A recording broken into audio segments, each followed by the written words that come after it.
Do they explain why it has to be a big muscular guy? Yes. Why? Because little girls aren't strong and can't fight in a real battle.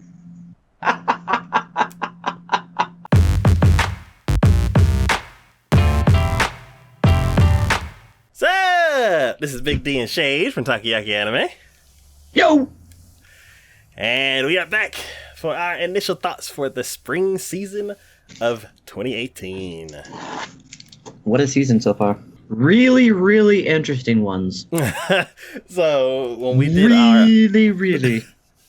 when we did our upcoming season, this is going to be the season of what the F. And yeah. Parts of it have been. Mm-hmm. But like no joke. Yeah. So, let's go ahead and get it started with a classic from previous seasons. And that one is Black Clover. Ah. Have you even started watching this one? No. I'm still on episode 1. I mean, I don't know. I don't think I really have too much to say about this other than, it's a continuation. We're, still going right along with, what's his name? I'm terrible with names. Main character. I want to say his name's Asta, but I think that's wrong. Yeah, no, you're right. It's Asta. I remember. You are right. So, the latest episode, I guess, since we've gone 29 episodes now into it, has been a recap episode, basically. But they did it in a fun way. I'll say that. Because even though we're rehashing over things that we've already done or know of and whatnot,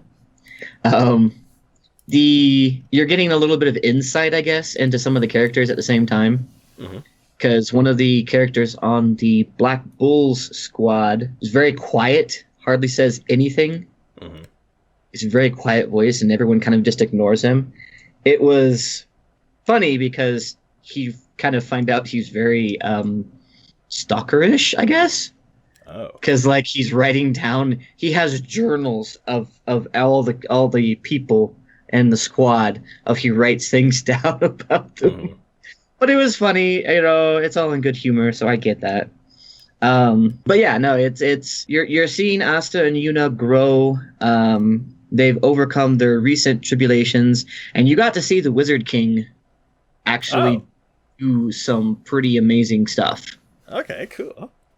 You already knew that the captains of the Night Squad are really powerful.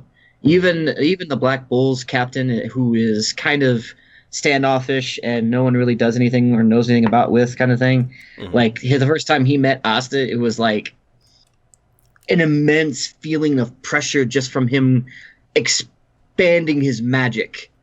And even Asta was just standing there in complete awe, basically, of just the feeling of menace he was getting from it. But that didn't even compare to when the Wizard King started at least trying to do some things. He just made everyone look like children, essentially. I mean, people who the magical knights were having issues subduing, he takes one look at them and pretty much freezes them in time where they're at. Literally uses time magic and stops them in time. And just goes, I think I've had enough of that. You can stop right there. And everyone just, a bubble forms around them, and they're literally suspended animation. They can still, they're still aware. They're not frozen hibernation or whatever. They're still aware. They're just literally, they can't move. They have no option in that regards. Okay. It's holy crap. So I'm liking the fact that now you're seeing a little bit more. It's not as much of a focal point on Asta and Yuno as it originally was, but it's still pretty fun as far as that goes. Okay. And you're seeing some of the other characters as well evolve a little bit more beyond what they originally were portrayed as. So, all in all, I mean, Asta can still get annoying, can still overreact and scream his head off. But at the same time, I mean, he is an endearing character. And he is definitely a underdog in the series, because he's coming from having no magic. No one respects him. No one thinks anything of him because he has no magic. Yet he is still able to go toe to toe with some of the heaviest hitters around, kind of thing. Okay. So, and he never backs down. Never backs down. Even when he probably should, he still never backs down. So do you think the show is finally up to the hype that it should have been before when it started? I'm not sure that it's quite still up to that hype, but it's definitely got more of its legs underneath it now at this point. Okay, because I heard from a few different people that this is supposed to be like the new long-running shonen that takes the place of the big three back in the day. Yeah, no, I heard that. And I don't think it's going to last that long. I think it was scheduled for unless that's just the season. Because I think it's only supposed to go to 50 episodes, I want to say, is what I remember seeing about it. Uh-huh. They probably could do more, and they probably are going to do more. And again, it's interesting. The characters have unique powers. Their way of doing things is very interesting and unique. I see a lot of potential for conflict all around. So, there's definitely a good chance for just more and more exponential things happening. So, and eventually maybe it's going to be like Naruto, and he's going to end up becoming, like Naruto became the next big Hokage, and maybe he's actually going to succeed and become the next Wizard King. So okay. I think that's ultimately what they're gearing towards, but it's the process in which we're going to get to that's going to need to be the focal point, I think. Okay. So cool. All right. Well, yeah, I'm still on episode 1. So the next show that we're going to be talking about is the hypest show, Boku no Hero Academia 3, or My Hero Academia. And you actually caught up. Yay! Now you just need to keep it going. After a year of not watching the 2-core second season, I finally just hunkered down for a whole week and caught up. And was it worth it? And it's yes, because I got to saw a bunch of awesomeness. But then no, because now I gotta wait a week for the next episode. Yeah, but this time you'll actually keep up with it, which is good, because you want to. Yeah. See? I think it's coming out on every Saturday, isn't it? I'm not sure the exact time. I think it's every Saturday. I'm gonna wait again, and then I'm gonna do another session towards the end of the season to watch it all. I don't want to get to the point where they're like, oh no, 2 people coming together, and there's like sad, and somebody's like, oh, I'm bleeding. The other person's like, oh, I'm bleeding too. And like, who's gonna die? Who's gonna live? I don't know. No. Hey. But you are caught up with just the absolute current episode, right? Yes, the one that came out yesterday, yes. Okay. Tell me that wasn't worth it, because I wanted to talk to you about that. Yes. God, that was worth it. I was like standing up, just hugest grin, being like, yeah, oh yeah. I mean, that's like Goku doing Kaioken times 100, you're just like, when he did that, I'm just like, oh, dude, I'm sure that's gonna hurt, but still, yeah, dude. I was like, he learns how to control his power, and then he beats somebody who's way powerful and like injures himself like crazy to get through. I mean, but he had to do it. He had to do it. There was no way around that. Yeah. He was gonna die if he did not. Yeah. And at least in the preview for the next episode, it actually shows him moving. He didn't. I skipped it. I was like, nope. I at least had to see. I'm like, is he moving? Are we struggling? And I see him moving through the forest. So obviously he didn't injure himself that badly. Yeah. I mean, maybe his arms are useless now to him at this point, or at least that one arm that he used. But still, I'm like, that was some just out and outright awesomeness there. And talk about, like, even though Black Clover, as I said, he is an underdog, this kid is, I think, like the epitome of the underdog. Yeah. He is just, and he does not back off. No. Does not back away, but he's more calculating in that regards, I think. He actually considers things. He realizes things, recognizes things. Yeah, so, he knows that he can't work too hard because that'll destroy him, so he works smart. Yeah. But he still uses the ability. He just, he's got to be cautious with it. Yeah. But still, that was, And talk about other, heroes and everything too. People with abilities. These guys and their abilities, they're just, it's so interesting because they're all over the place. You don't know what to expect from them. Yeah. You have no clue. Yeah. So, if I were to say, I don't want to say Black Clover is the new shonen series. I would more likely say and want to say like My Hero Academia, and that resents. It feels stronger to me, and an all basis kind of thing. Yeah. And I think the longevity of the series will last, and people will want to watch it more than they will Black Clover.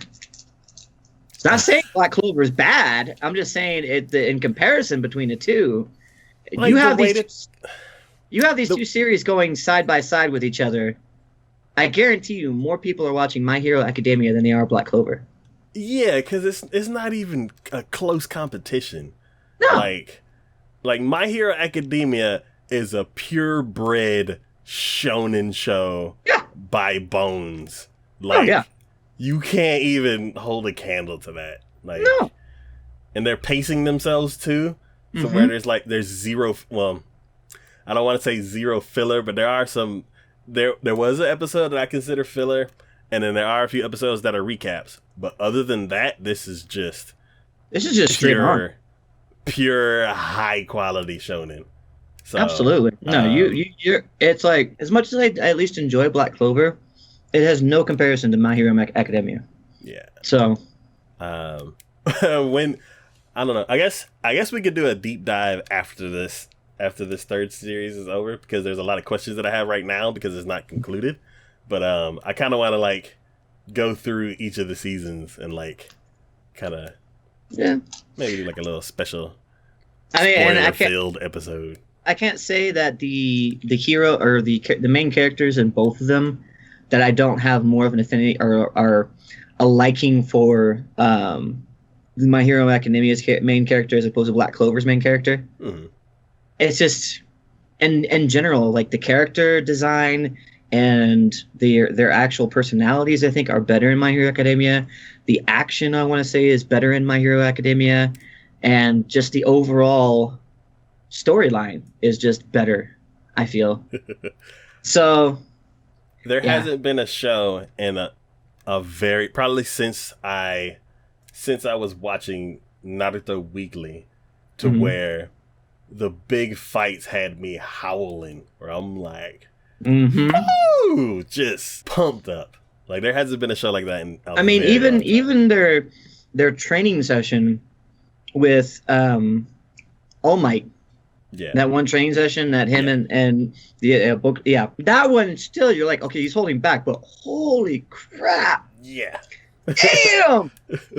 So. Even the kid going that his punch from the gate of their exit hit them with such force, like pretty much all the way on the other side. Yeah. And he was holding back. Yeah. The fight with that weird monster creature dude where and where All Might sent him flying. Yeah. And, I was just like, damn. Like all of that. And it's emotional too. You feel it, because stakes. There's real stakes. Yeah.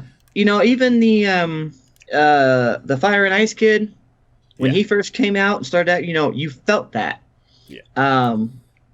Izuzu is that his name? With the motors on his caps. Yeah. When he had the whole thing with the hero killer, you felt that. Yeah. You freaking felt that. Yeah. And even with Kota, and just recently that whole situation, you felt that. And it's one of them things where they've built up enough trust and they've built up enough story, now that this is the third season, that they don't have to spend a long time building up characters. Like with the Fire and Ice guy, his stuff happened in season 2. But you saw the rivalry between them slowly build up, so then they could do that with with motor legs. Like you felt you felt from the beginning he was the straight-laced, you know, perfect student, which is why he became the class president or whatever. Yeah, and like you saw his admiration for his brother and everything. And then to see it deteriorate to the point that it did, that hurts you in that regards. Yeah. So when they bring in the little kid Kota, basically he's being affected by the entire world. And because you spent that enough time in the world to where you understand everything, all they have to say is, this little piece of the story that we haven't really been covering, he is a main focal point of that, which is like the people without quirks that aren't related to any kind of superheroes. Yeah. It's not their fault. So they're like, the world building in this series is amazing. So yeah, absolutely. Yeah. I look forward every time I see a new episode come out, and I want to watch. I can't say that with Black Clover. I sometimes can leave Black Clover alone till I have 2 episodes, and I'll be like, yeah, I got some time. I'll watch it. I'll catch up on it. Mm-hmm. My Hero Academia. The minute I see that there's a new episode, I'm watching it. I don't care what I'm doing. I'm watching it. Because you want to know, you want to see these things. They have made you invested in the series. Yeah. For those who watch it and those who have been watching it from beginning till now, you are invested. Yep. So yeah, everybody should watch it. I think it's like it goes anywhere from like number 1 to number 3 on the popular list of Crunchyroll, and it's like just the top 3 shonens are like rotating. And just think about it this way too, like literally from the first season all the way till now, if you look at Crunchyroll and how many episodes they say they have, the current episode for My Hero, that's from the first season, is 42 episodes. The current episode for Black Clover is 29 episodes. Mm-hmm. They're only 13 episodes apart from each other. Mm-hmm. And yet, in that amount, even without that, if I can go back to the episode 29 and episode 29 of Black Clover, it's still going to be better. Because they have made their world in such a way that happens. Mm-hmm. It's not. It's best I can say it, because I'm not trying to dog on Black Clover. I'm really not. But the best I can say, it's like having Avengers and Deadpool 2 come out in the same week. You wouldn't want to do that. Nah. Because you're like, people are, you're gonna have people split with that, And it's the same with this. Since both of these series are running simultaneously to each other, you can't help but draw the comparison to, and then it lessens Black Clover in that regards. Mm-hmm. I feel. So it's unfortunate, but it's true. Yeah. So highly, highly, highly, highly recommend checking out. Big bold letters, exclamation points, like all the way across the screen. Highly recommend. So. And this is the perfect gateway anime. It is a shonen, which younger guys are always attracted to, like Dragon Ball Z and all that kind of stuff. So if this is your first anime, you are going in with a high standard. I have even, because I've been actually watching some reactions. I have seen like this My Hero Academia, it spans genders, it spans age groups, because I have seen young people, old people, men, women, just all over the place watching this, reacting to this, getting excited for this, because not only is there, because like with Black Clover, it's like 2 guys are the main characters. In this one, there's the guy is the main, boy's the main character, but there are strong female characters in this too. Oh yeah. So I think that just goes all over the place with it, and I think it's an amazing show for it. So, 2 episodes from now, I kind of want to dive through each series. If not, because I think out of our group, we're the only 2 people watching it. So, Cyborg might be watching it too. So maybe we can get him and do like a special episode where he dive through all of it. I'd be down for that. Yeah, I would. I definitely want to like go into the details for this show. Mm-hmm. Oh, absolutely. So, the next show we're going to be talking about is way different. It is Cutie Honey Universe. Ah, this one's all you. So I'm into this. How does it even compare? Because this is like, what is it? A reboot or is it a continuation from the original? Because I know this is from the original. I don't know where it stands. It's so weird. Okay. I think because we've already labeled this season the WTF season, on a scale of 1 to 10 with the other animes that you have watched, where on the WTF scale would it land? 10 being most? Yeah. 10 being top. Comparison to all the other ones, just for this season.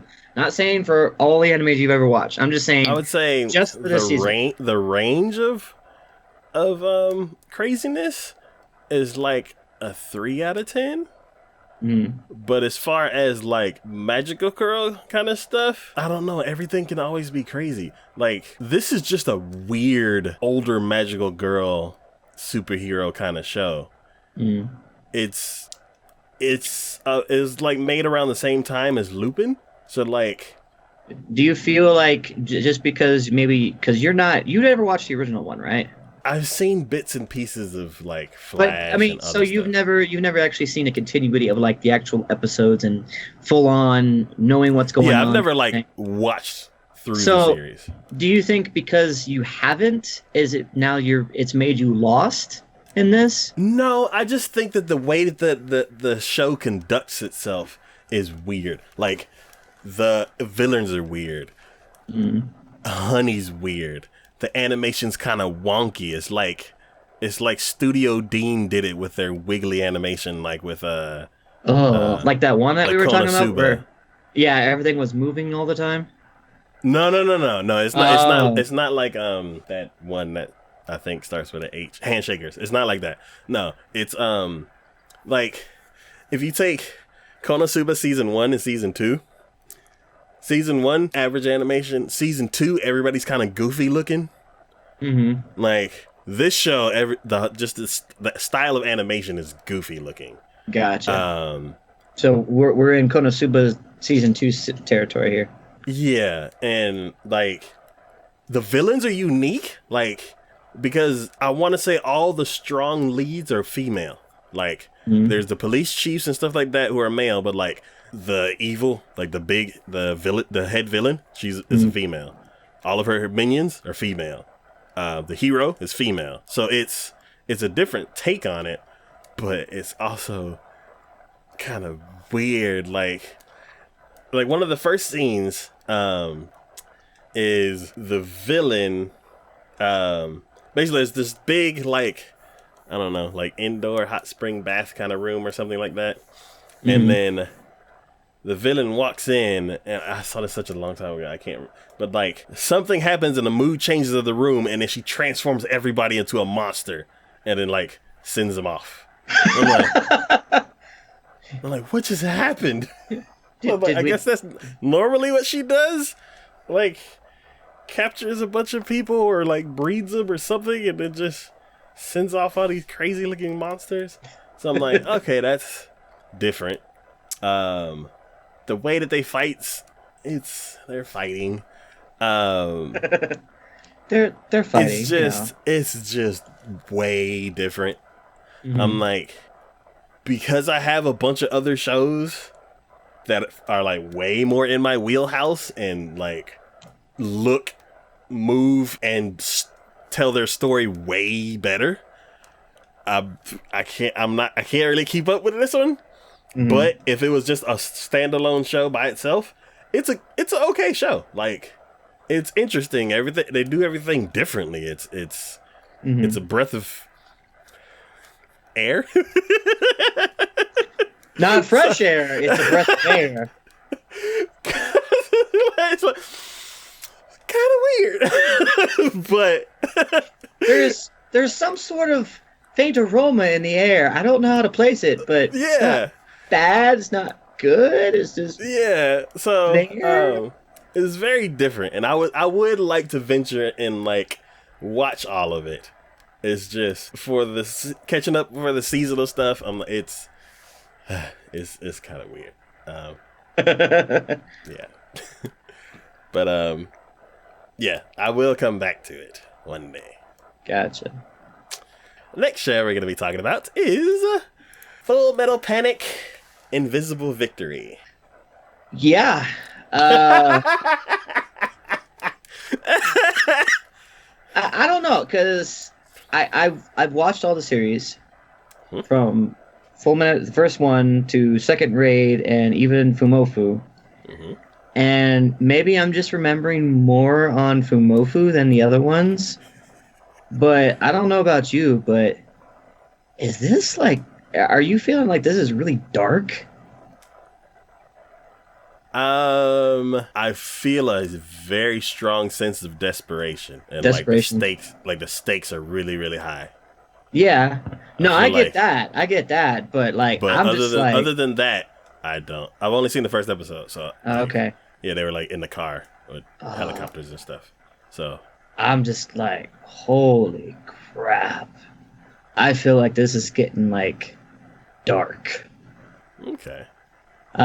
Which I like. I'm not against, but it feels to me like a different take. Is the one that's doing this? Are they the ones who did the original ones, or no? I don't think so. I don't think so. Okay, I think they're putting their own spin on it. I'm quite confident that it's not them. Yeah, I think they're putting their own spin on it, and that's why it feels different. Mm-hmm. It feels different. Like the characters are all there. Everything, and I will admit as well that the original series that I watched them in English dub, and I'm watching this one in sub. So it's not. There might be a little bit of just like getting adjusted in that regards to that, but the action, what they do, I'm just like, holy crap! And you said it's been what? It's been a while since the last one came out. Yeah, over a decade? Close to it, if not. Because, I want to say. So there's this one video that I had showed a coworker, and I rewatched it. And as far as mech series go, you have to catch the audience's attention in 3 episodes or less. Mm-hmm. Because the way that they explained it is... mech anime relies heavily on merchandising and developing a complex story that lasts for like 50 episodes. So the current yeah, but they've never done 50 episodes on Full Metal Panic. Well, I'm just saying like the generic mech anime. It's usually a complex story wrapped around political and military events, and they need like 50 episodes to tell their story. It's like a standard mech show. Because of the climate of anime now, with streaming and seasonal anime and everything, you got 13 episodes. You got 3 episodes to catch your audience, and you got 13 episodes to tell the rest of your story. And if you hook an audience big enough, that you can make something longer or something like that. So that's basically the way things are going now. So I can see why. After a decade, it's like the people who originally worked on it, they're like, this is not profitable for us, so let's hand it off to someone else. And then they're like, okay, we need to amp it up a bit. So I can see how you say it has a dark turn, is because that's what can get attention. Well, I'll say this. Like one of the examples, I think it happens in the second episode. I mean, because you kind of figured by the end of the first episode, the bad guys are doing an all-out attack. And at the base with I forget her name, but the main commander, captain. Yeah. Like at that base, they're literally going a full-scale attack on that base. And they're bringing out 3 behemoths as well as like a couple dozen people on a landing squad kind of thing. So, massive attack. Behemoths alone are hard to handle anyways. But the problem is, because behemoths are so hard to handle, her officers and her people are having an issue morale is pretty low because the situation is pretty dire. Mm-hmm. And one of them makes the comment of, I want to surrender and offer up the captain as a way for us to get out of this. Uh-huh. The other guy, what is the actual commander there, was about to start something, but then the captain walks up. Captain walks up, and she has a guard behind her. She asks him for his gun, and is holding the gun down, and looks at him, and pretty much, do you want to say that again? And he goes, you know what? If you feel that strongly that that's what you want to do, I will shoot you dead where you stand. And he was about to say something, and she shoots the ground in front of him. And it kind of looks at him. And he said, I want you now to apologize. And he did. And I was like, that got dark real quick. Like, holy crap. And I think she even at one point, like right after she fired at the ground at him, pointed the gun directly at his head. Mm-hmm. And I was just like, and then that's when she said, that's fine. You know, I get that. That's fine. Said, I did not order you to go out and die. And then as she's walking away, she goes, I order you to survive. And that was it. And then in that battle so far, the battle's not even over yet. In that battle so far, 2 of the people in that squad have now died already. I'm like, wow, that was quick. I mean, I know they're in a dire situation, but we just lost 2 characters just like that in one episode. Okay. So, I mean, it's just the intensity of it. And I know in the original series there was a bit of a dark undertone, but it was very much an undertone. Yeah. This seems to be like we're screw the undertone, we're gonna put it right in your face. And I'm like, all right, I get it. I understand why, but I'm a little weary of that. You know? So, I mean, this is, what I can say is, it's a difference between if people playing PUBG and Fortnite. They're both the same game, basically. They're both the same game, but for those who play PUBG, it's realistic. Mm-hmm. It's gritty. It's realistic. And everything. Fortnite is kind of just a fun little thing. You're still killing each other, but it's kind of more of a fun thing. Uh-huh. I look at Full Metal Panic in this one, and I'm like, you're PUBG right now. You're gritty. You're in your face. You're just... I mean, again, maybe I'm thinking too much of Fumofu or whatnot, because that was kind of a fun little series they did off to the side. Yeah. But this was just such a twist on it. I'm just like, ow, holy crap. So, you know, and even people dying around Sasuke and Konami. Mm-hmm. You know, he pretty much they were getting surrounded, and his mech finally shows up. Uh-huh. And he gets in it, and he mows down everyone around him. Like, he takes the Gatling gun on the head of his mech and just mows down everyone around them. Mm-hmm. And then there was even a point where they had an explosion occur, and a civilian got hit. Like, he was bleeding from his leg. And she wanted to help him, but he goes, no, we can't stop. We have to keep going. Mm-hmm. So they leave him on the ground in agony, in pain, bleeding. You know, and that looked like a Murderer Irie because it was like right on the thigh and everything. And I'm like, I don't know if he's going to make it. You know?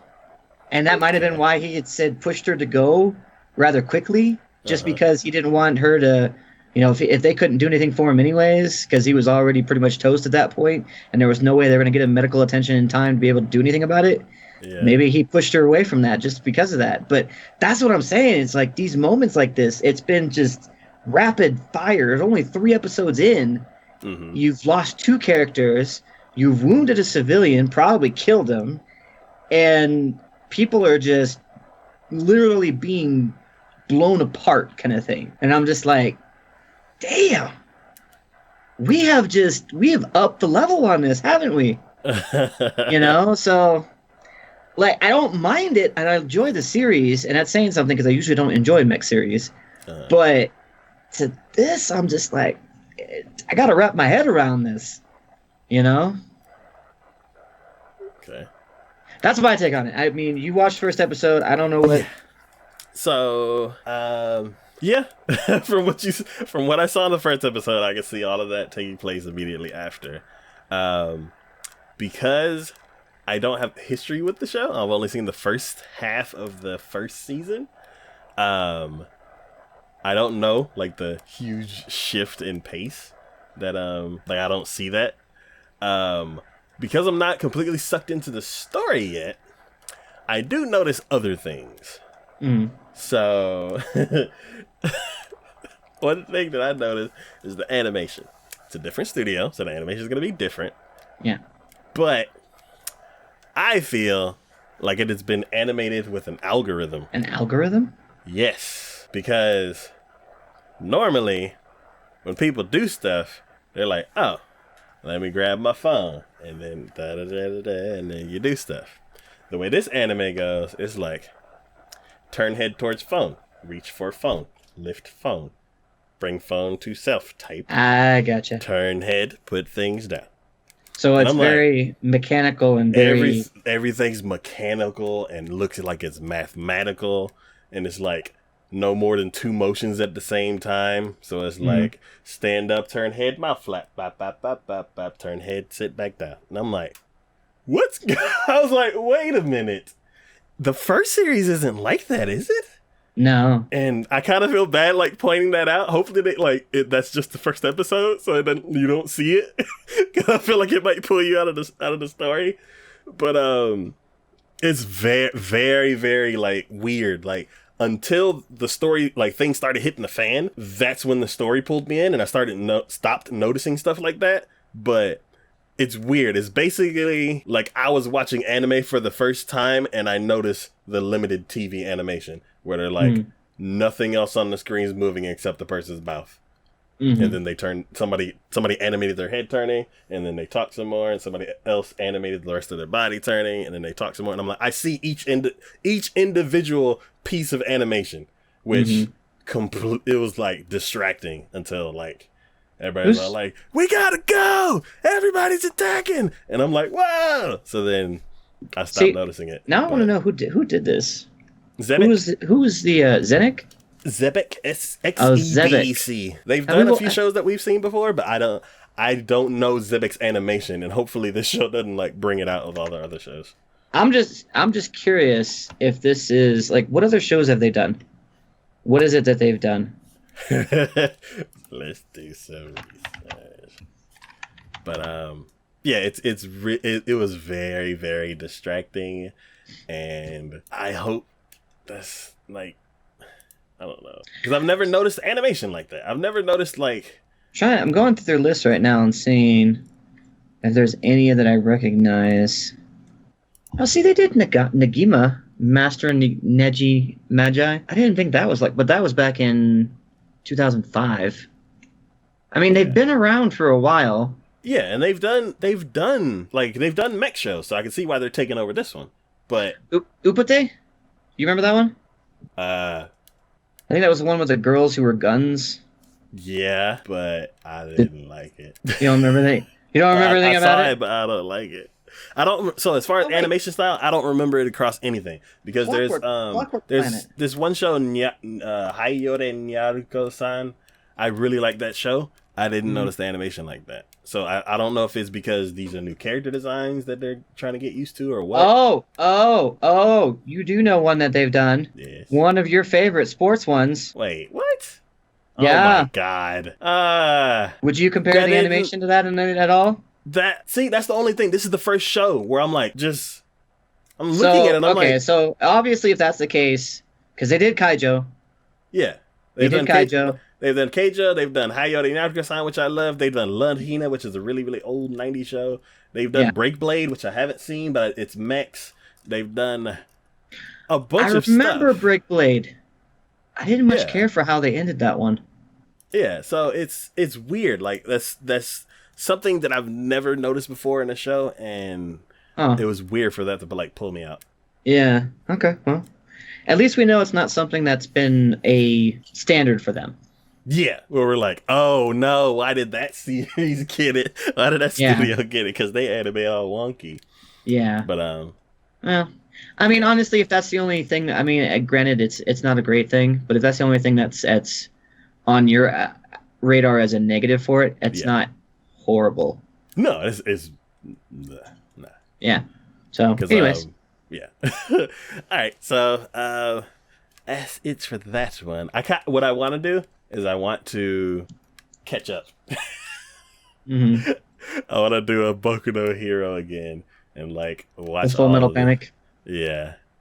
I think if you do, you're gonna have the same opinion on it that I do. Then. Yeah, I kind of want to see that change now, because don't get me wrong, there were parts in the other ones that were very much that had that dark, but it was dark undertone. Yeah. Like you're like, oh, that's kind of sad, or oh, okay, that's kind of extreme, but it definitely had reason for it, and you definitely were like, okay, that's understandable. Mm-hmm. This one just seemed to like come out of left field and just smack you upside the head with it. So, okay. All right. So, more darkness to come.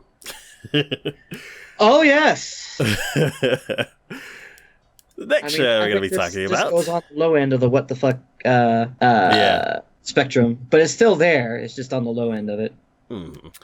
See, the next show we're going to be talking about is Golden Kamui. I think this one was yours. Yes, this is. I don't think we talked about this one for upcoming, but it was on Crunchyroll, and I'm like, Golden Kamui, and I looked at it, and I'm like, it looked like those older Edo era style characters, and I'm like, I'm not a fan of anime during that time. I know which one you're talking. Okay. And now just popped up, and I was like, oh, yes, I remember seeing that. I never thought of it, though.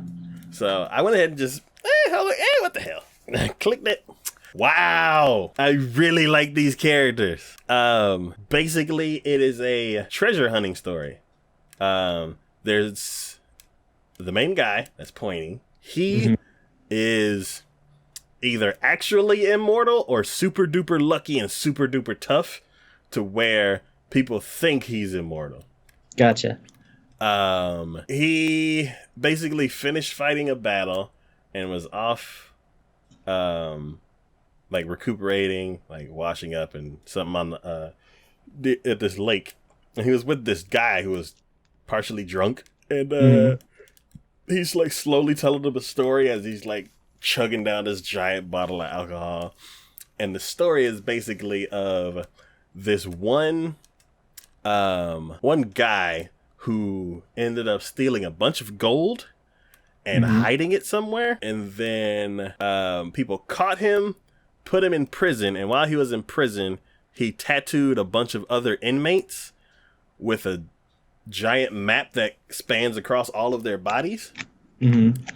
Somehow there was like a jailbreak. All of those prisoners with the tattoos on there escaped, and then you end up finding out that the person who's telling the story is one of the guys. And after he wakes up after drinking, realizes that he said too much and tries to kill the main guy. The main guy fights him off. He ends up running off, getting attacked by a bear. The main guy finds him and the girl that's in the picture. And then they realize that it's not a regular bear that killed the guy. It's like this giant monster CG bear. And of course, they end up fighting off the bear for the rest of the episode, and then end up teaming up. And she's like, she's gonna help him find the rest of the people who have the map on their bodies, and he's gonna help her find the person who killed her dad or something like that. I can't remember exactly, but interesting. The animation is really cool. That hook in the first episode was like, because I kind of had an idea. I'm like, how does he know so much about the story? And the fighting was pretty cool. If they're not fighting bears the whole time, then it's going to be really cool, because the bear's kind of like stiff, and it's also like animating hair and CG hair and all that kind of stuff is tough. So Yeah. It's kind of weird.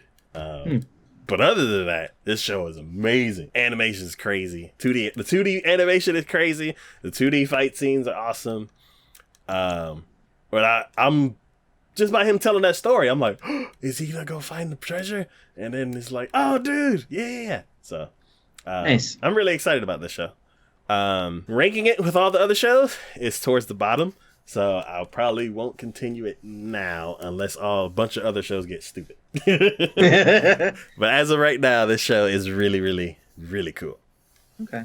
So I'm not sure how you are with like Edo period anime, but I mean, as long as it's interesting. I mean, I've enjoyed like Rurouni Kenshin. Mm-hmm. I mean, that was probably one of my favorite samurai animes. Okay. Other than the Seven Samurai. Seven Samurai, thank you. Yeah, I was trying to remember what that was, but yeah. Samurai 7.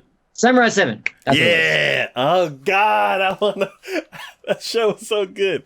I need to watch that again. Especially since I watched, was it that movie that came out about a couple years back? There was a cowboy movie, and I think there was Magnificent Seven or something like that. Oh, okay, yeah. Yeah, I finally caught up on that. I saw it on Amazon. I was like, oh, and I saw it and I was like, and immediately I'm like, I know how it's gonna go. They change little details here and there, but it's basically like the same type of story that you had in like Samurai 7. Oh, okay, so cool.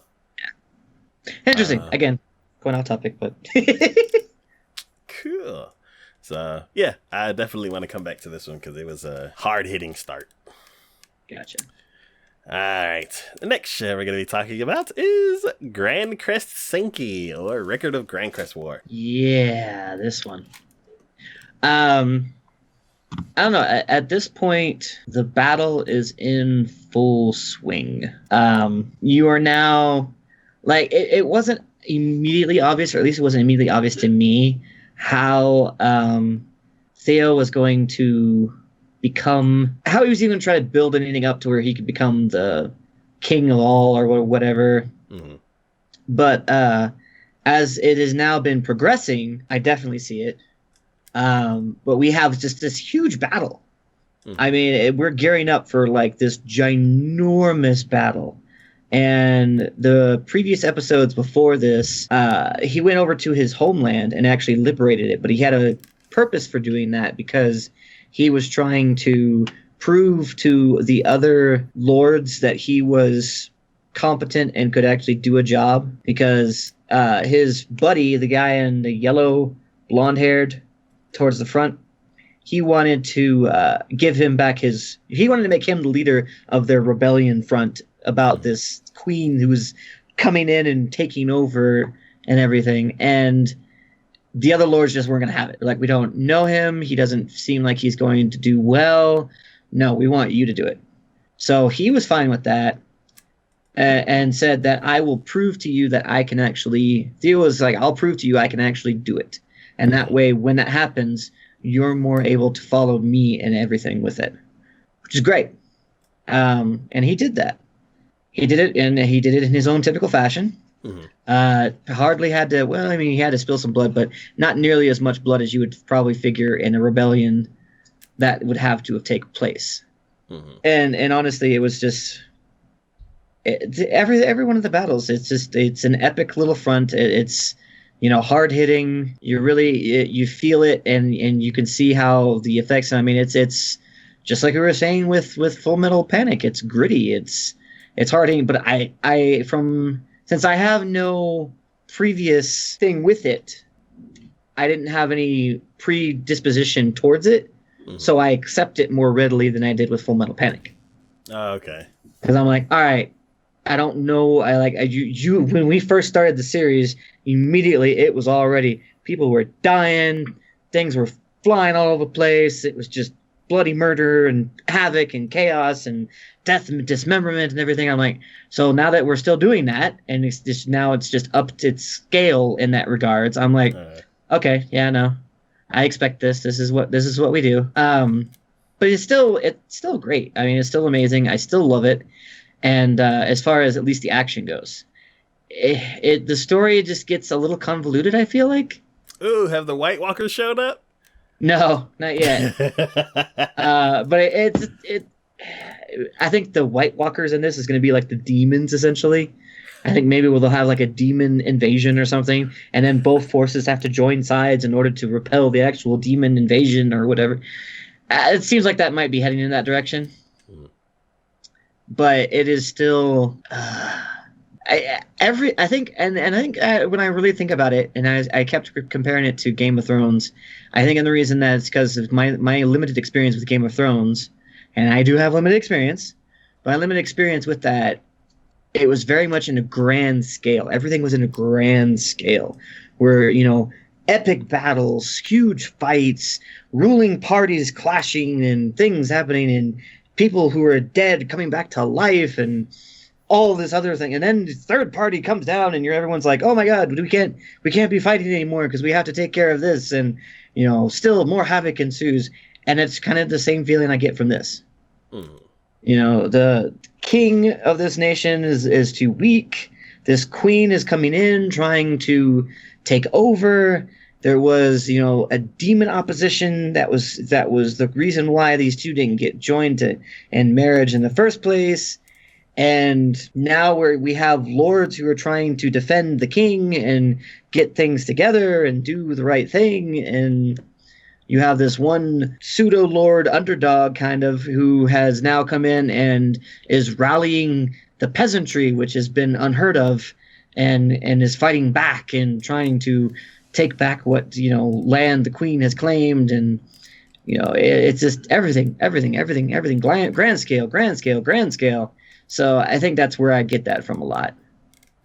Okay. It's just, you add just that much more fantasy into it because you had witches and werewolves and all sorts of other creatures. And just like, again, the only thing they're missing is freaking dragons. I haven't seen those. No one's mentioned them, but I wouldn't be surprised if just randomly they show up or appear. It's like, oh, look, dragons are here. And it's just go over to my list and just be like, yep, check that part off. That's kind of what I feel like. It's not, and again, it's not, it may sound like I'm being negative on this. I'm not. I wouldn't have still be watching it 16 episodes in if it was bad. It is still interesting. It's still entertaining.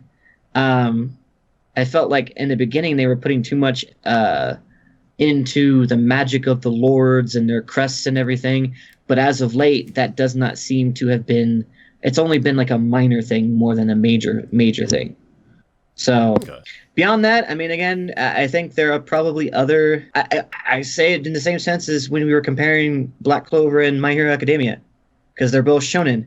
I feel like there are other fantasy anime that do fantasy better than this one does, but that's not to say that this one's bad at doing fantasy. Mm-hmm. It's just there are better fantasy animes out there, kind of thing. Okay. So, yeah. Cool. I am still on episode 1. The next show we're going to be talking about is Hinamatsuri. I don't remember this one. I think this is yours again. Yep. So,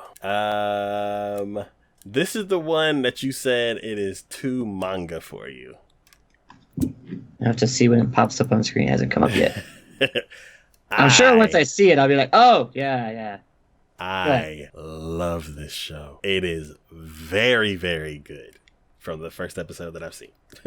So, we had talked about a synopsis before, but basically, a girl comes from future? Another dimension? Not sure. And she's inside of this, she's inside of this, egg capsule thing that, compresses her. Stupid looking. And the E.T. anime. Okay, yeah. So basically she comes out of this portal, lands on this dude's head as he's watching TV, rolls off into the corner. And then he's looks at it, and there's this big face on it, and she looks at him, and he's like, I think I need to go to bed. And then he just leaves. And completely forgets about it. Wakes up in the morning after a finished shower, walks into the living room, and he's like, oh, that did happen. And she's like, could you please let me out? I gotta pee. And I'm like,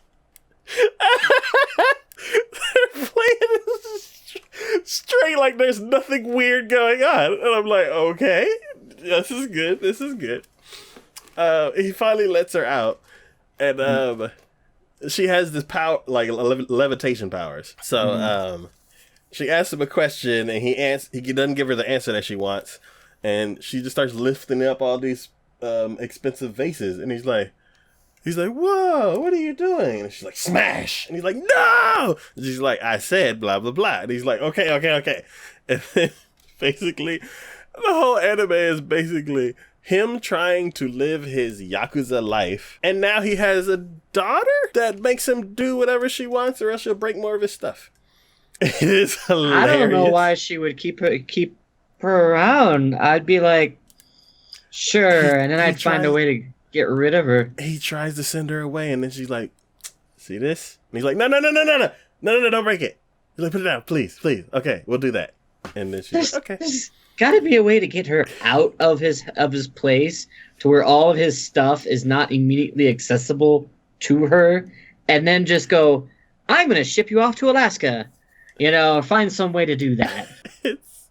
It's so funny. Stuff her back in the ball and like launch her back into space with a do not return sticker on it or something. Like after a day or two with her, he like walks in the living room and he's like, oh yeah, that pod's here. And he's like, I don't know why. I guess he kicks it or something. And then it's like, and then he's stuck in the little egg thing. See? She walks in and he's like, get me out of this thing. And she closes the door and leaves. Oh, God. It's so good. This show is so good. Like, this is one of the shows that I'm definitely continuing. Like, I think I would be ripping my hair out, and eventually I would look at her and go, you know what? You can break every single thing inside of here. I'm shipping you back. I don't care. I don't even care. You know what? Break it all. Here, let me help you. And I'd start breaking my own things and be like, what do you want to do? What do you want to do? Your threat has no effect on me. Get the hell out of my place. Oh, I'd be so pissed off. I already know just from that description, I can't watch this. I'm going to get so pissed off. I'm going to be like, no. It's so good. It's really, really good. There's probably two things now.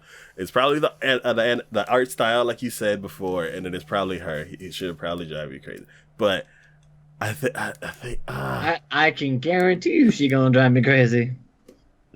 I'm be like, you're Yakuza. Freaking hire somebody to kill her. I don't even care at this point. Get her the hell out of here. And it's not like she's a brat. She's like straight up monotone, serious young girl trying to explore a earlier time in history or something, like some other dimension. I don't know. And like, yeah. So it's like it's somewhat innocent, but not really, because there's like this destructive power behind her, and you don't really know what all she can do. Yeah. But if you buy her some sushi, she'll be happy. So yeah, it's. I really would be really just like all just like, you can get your own damn sushi. So, yeah, I really, really like this show. All right. The next show we're going to be talking about is Inazuma 11, Aries to Tenbin, or something Aries. I think this one's all you again. Yes, this is the super duper epic soccer show that that one. Yeah. All right, lay it on me. What great sports are we getting ourselves into this time?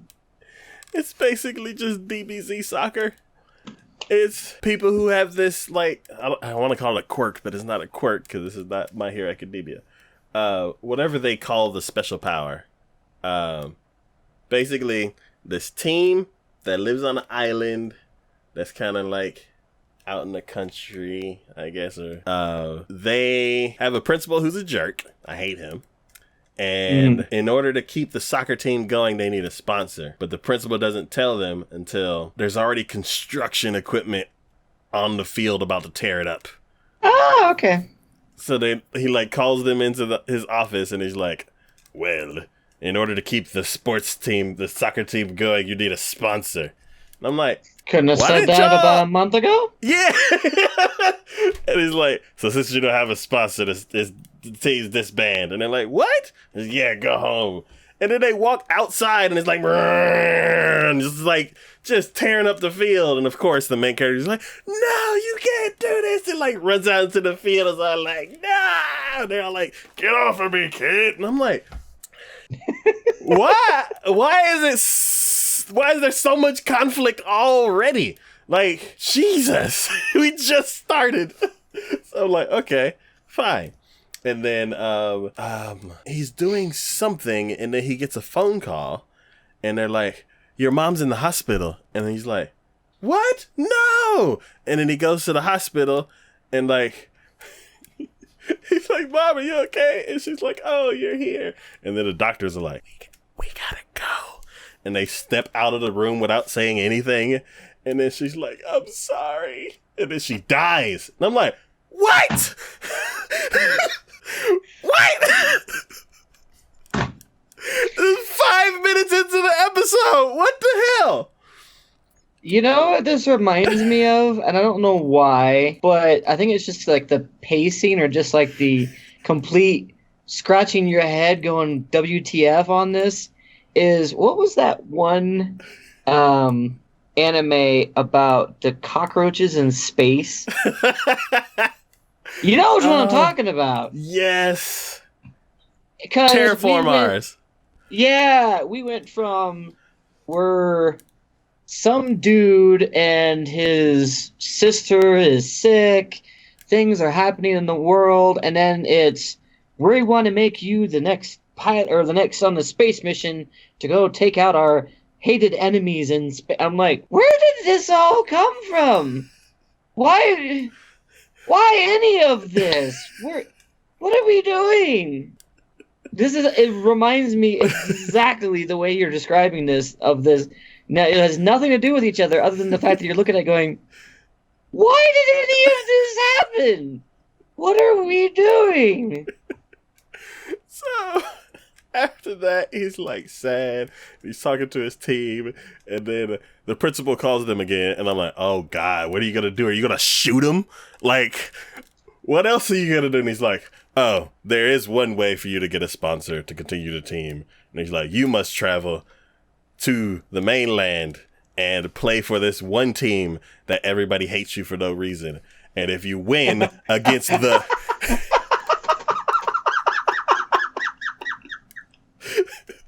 And if you win against the number one team in the country, then you can continue playing soccer. And I'm like, this sounds horrible. Why are the stakes so high? This is like as much stereotypical, as far stereotypical as you can possibly be. There is one way that you can save yourself. You must play for this hated team, so they will hate you for no apparent reason.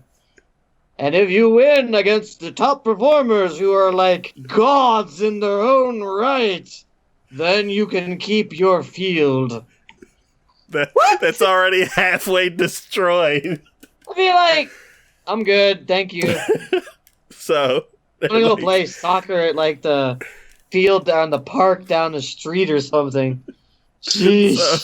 So everybody else on the team's like, we can't do this, it's impossible. And then he's like, no, nothing's impossible. Because we have to save our soccer. So then they go and they go to the school, and I'm like, has this school not had a soccer team for like 10 years? Like, why is the door to the soccer equipment room like welded shut? Like, no, they're having a hard time opening it. I'm like, is it locked? Are y'all just not?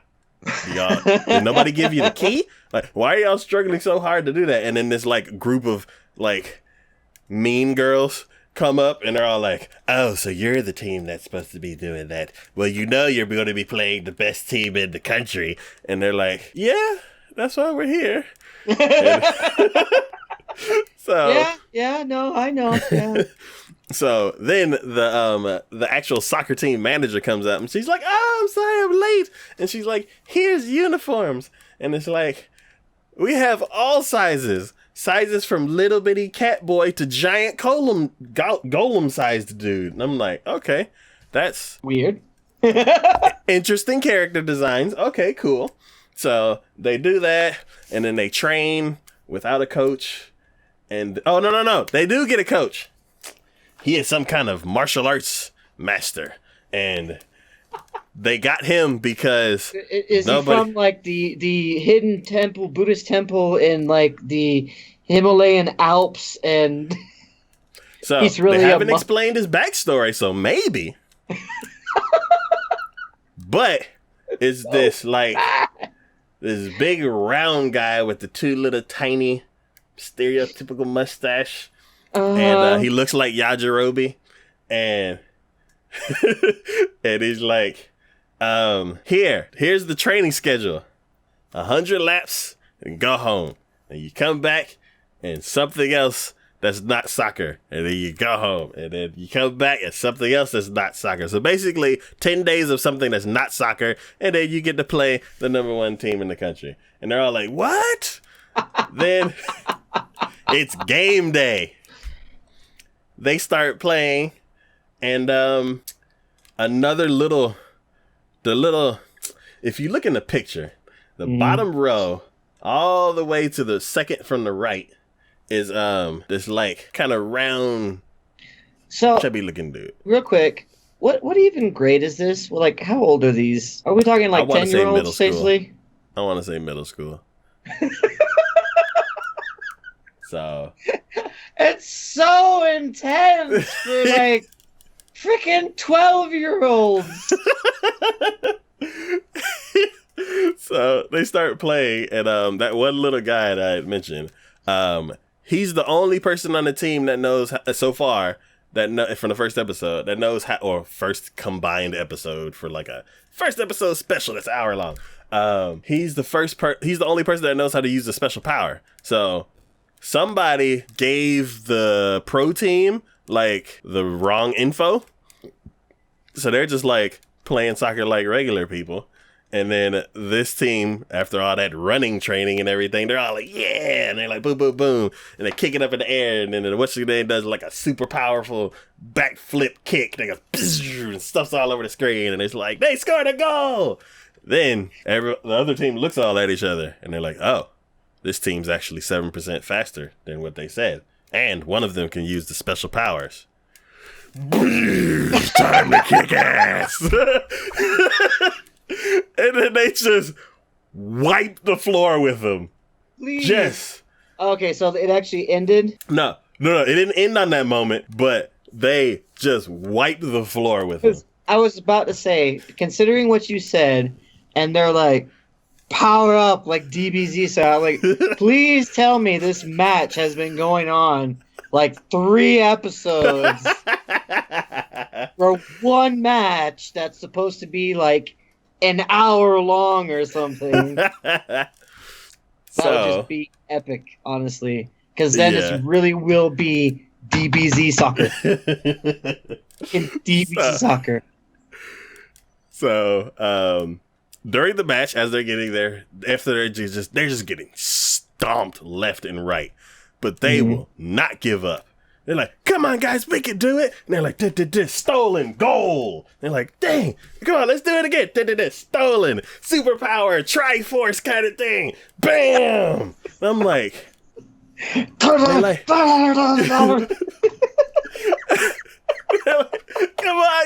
don't lose hope. We gotta do it. And it's like, I don't know, like 11-1, just stomped. And then, it's like everybody's kind of sad and everything, and then they're like, well, since we're here in Tokyo, in the big city, they're like, let's just go and like sightsee to kind of raise our spirits and everything, because this is our like one like chance to actually see all this kind of stuff that we hear about. So then they go on like a shopping trip with the whole class and all that kind of stuff, and they're all like sightseeing and everything.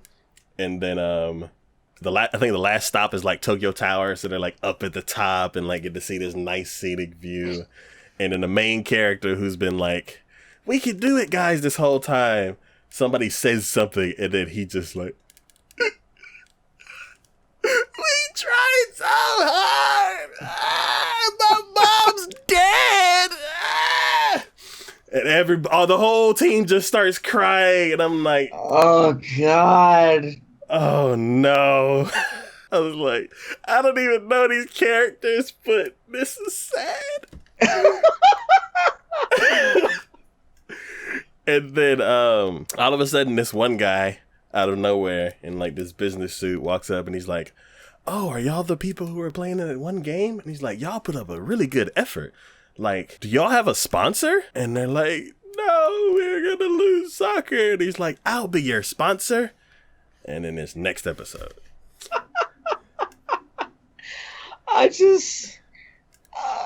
I feel like this is an instance of it's so bad it's good. Like, it completely goes all the way around the scale and comes all the way back around to where you're just like, you know what? It was horrible, but it was good for all the wrong reasons. It's so cliche, and they just leaned all up in there. That street that was they were coming up to for cliches, they're like, "Oh wait, here we go." So, it's like the most epic soccer show you could ever think of, and I didn't even think that there could be like DBZ style soccer, but apparently I was mistaken, and I should have known that anime would be the one to do it. Just wow. So, out of all this, can you recommend this? And if so, who would be your target audience? Anybody who's okay with kiddie sports shows, because they lean hard into all the cliches. And if you don't know the cliches yet, you will be super duper ultra hype. And they will throw your emotions will just be like, jung, jung, jung, jung, jung, jung, and you will be on a roller coaster of a show. So you're basically saying anyone who has never watched an anime. It's definitely aimed towards a younger demographic, but if you know the cliche, like this show is so entertaining that I'm like, yeah. But like I mentioned before, it's in the same season with a bunch of juggernauts. So it was entertaining for all the reasons you didn't expect it to be entertaining. Yeah, well, I don't know. It's like, why was the trailer so epic? And I'm like, oh, okay, I get it now. So, yeah. If you like kiddie soccer shows, soccer shows with superpowers, then, I would recommend it. All right, then. Coca Arcos. I remember watching this like 2 years ago. Yeah, I think it's like that's what it is. It's, the new generation from the older Inazuma 11 shows. Cause, oh wait, so this is a continuation? It's basically kind of like the Boruto of the original series. Cause they talk about, the original. The original? Yeah, they talk about the original Inazuma 11. And they're like, legend has it, this old team were like the best, and they were the best in Japan. And now this new this new team is gonna rise up again. They're like ready for a rematch. They're like, we're gonna get them back this time. Oh God. But I haven't seen a show that's like, I guess. How many? Are they really just mean like how many different cliches of how many different types of genres of shows can we possibly throw into this? I haven't even met all the characters yet. Like, Like, I saw one guy who was supposedly one of the villains, or he's like the evil sponsor. I'm not sure, but I'm pretty sure there is like, basically this show is going to have all the cliches, and each character is going to have like their one thing, and they're just going to sprinkle them all in. But be like, we're going to cliche romance, comedy, action, this action, shonen, just all of it. Throw it all in there. Yeah. Grab it in there. Yeah. So bad. It's funny.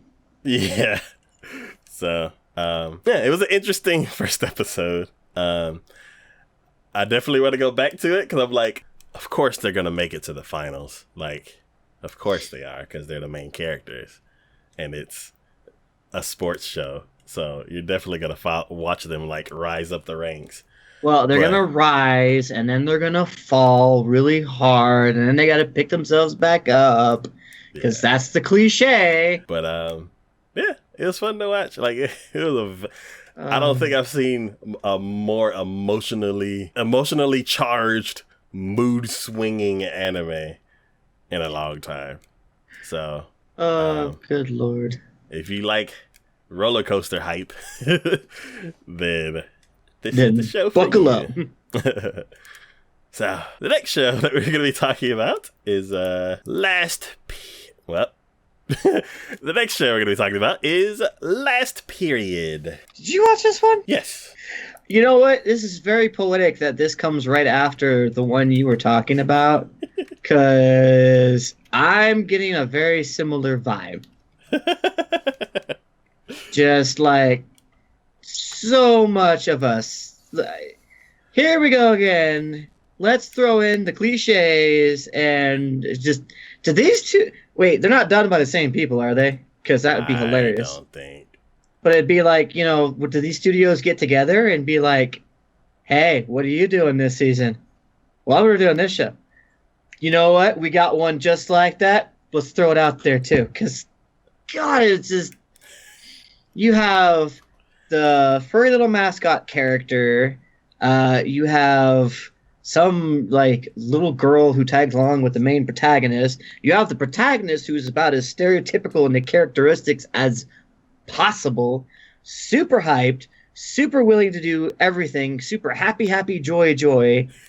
I was just like, oh my God. And then, I swear the villains are like Team Rocket. Their freaking villains are the Japanese fantasy version of Team Rocket. That's what it is. I'm just like, why? I thought this might be interesting, and I was like, you know what? Sure. When that first episode came out, I'm like, I'll give it a shot. I made a horrible mistake in that regards. I mean, if this is for you, anyone out there, hey, more power to you. This is not in my purview. This is not in my bucket, because, God, I was skipping on this. I'm like, nope, not going to watch that. Nope. Oh, it's over. Thank God, moving on. You know? It was just so bad. I didn't want to watch any more of it. I thought the characters looked interesting. The animation was at least good, but I struggled with this one so much.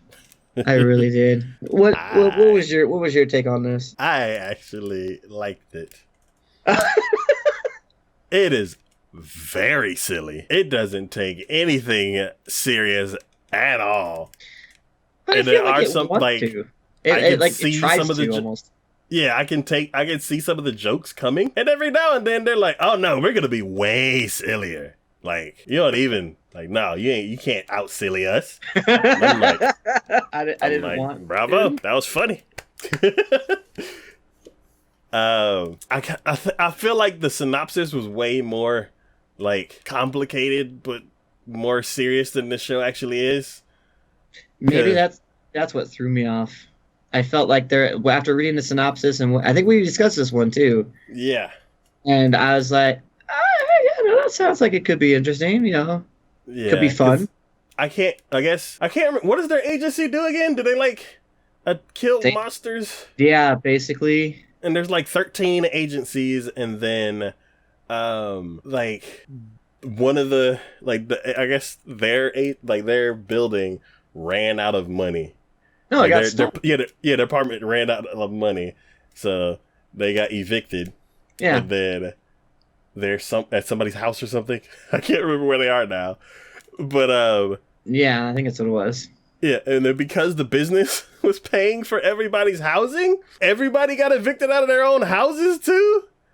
And got their stuff repossessed. Yeah, and I'm like, was that in the contract? It's like everything you buy with your payroll, we get to sell it. And I'm like, that seems a little much.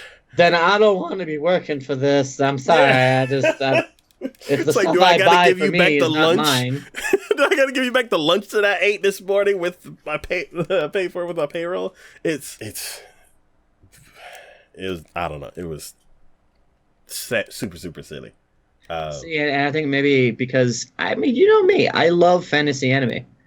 I love seeing magic. I love seeing monsters, different characters, heroes, stuff like that. Mm-hmm. But I think this just was too silly for me.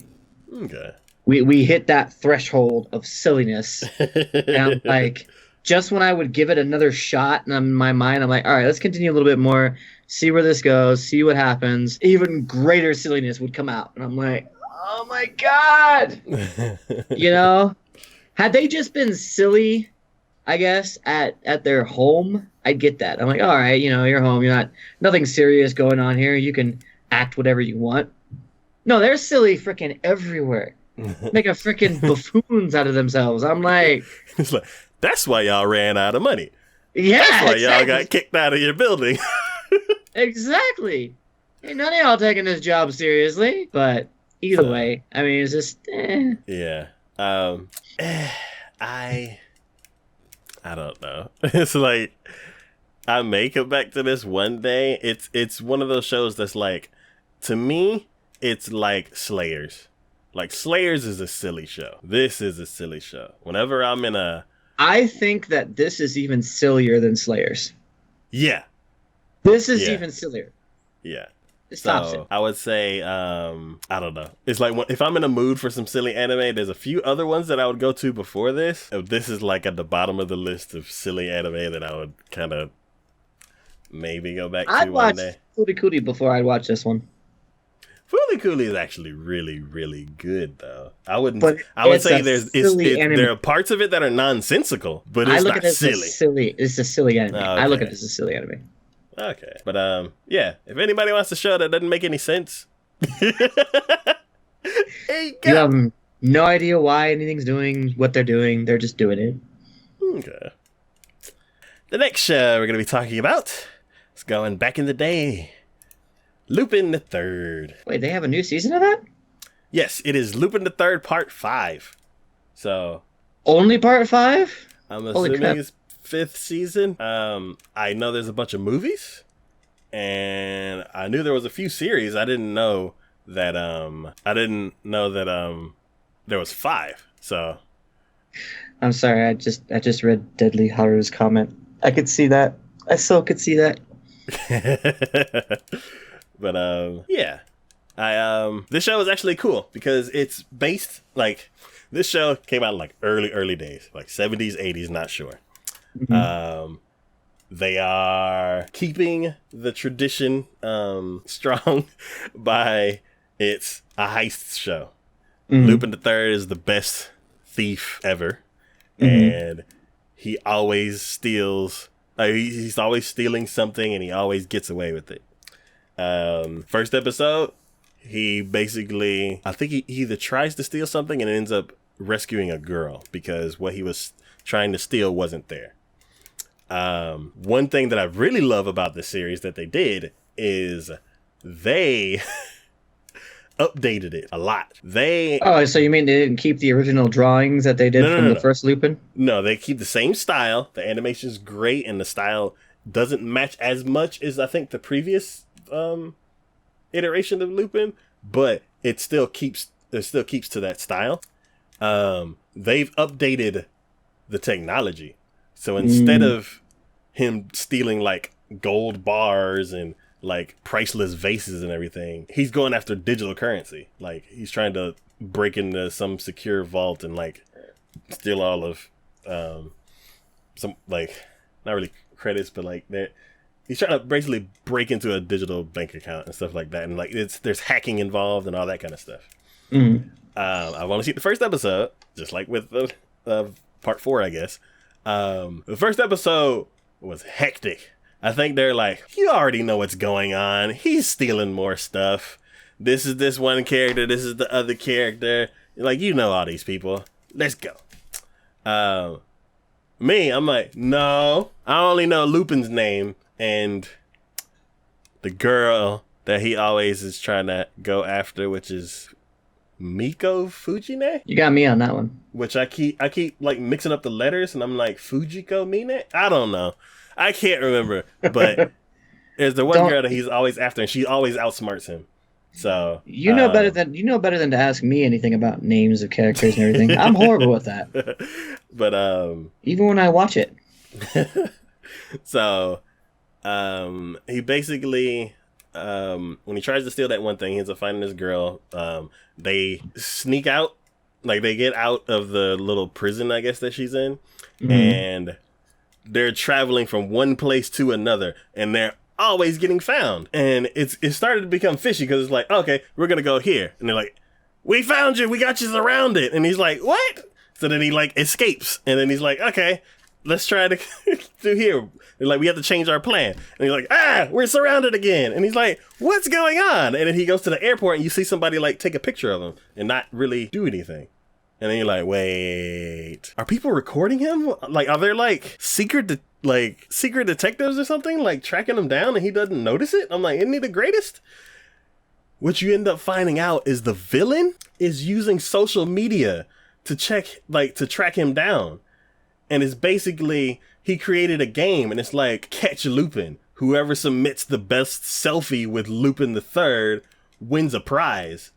So anybody who sees him, like, once you see the one person with the cell phone, and you realize, like, he starts to kind of notice something, and then somebody walks up with, like, a selfie stick, and they're like, hey, Lupin! And you're like, snap, and then just, like, walks off. And then you're like, what? So... then right at the end of the first episode, they reveal that it's a game to catch him, and then once he realizes it, he's like, oh, I see your game, and then he gets that evil grin that he always gets, and then the episode ends, and I'm like, ooh, this is gonna be good. I'm like, billions of people have cell phones. There's like, no matter, like, there's very rare places that you can go where like nobody has a cell phone. So I'm like, how is he going to be able to avoid all of that kind of stuff? So there are probably ways. I mean, if he starts having people dress up like him and running around in public, his people might mistake him for other people, or he might disguise himself as other people. Well, I would say yes, but the way that the villain is tracking him, he like sees where the posts are coming from. So if it's like, oh, Lupin's over here, and Lupin's over here, Lupin's over here, and Lupin's over here, and he's like, okay, well, track all those at the same time. And then once they find out that it's not, then it's just all the false positives. But how many times is he going to be able to do that? How many different, if he has 20, 30, 40, 50 different people, hey, you know me, you like me, have my jacket and a couple other things, make you look like me, and then start running around. Yeah. So, and you get prizes. Haha, So, I don't know. I'm sure there are ways. It sounds like the story interested you.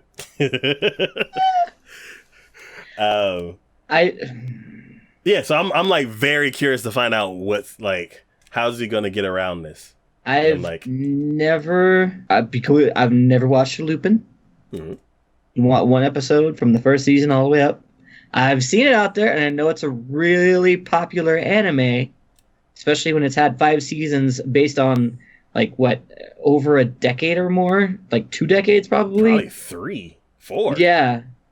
It's that old. It's been around that much, and I know that I have seen clips of the samurai dude doing some pretty crazy things. Yeah.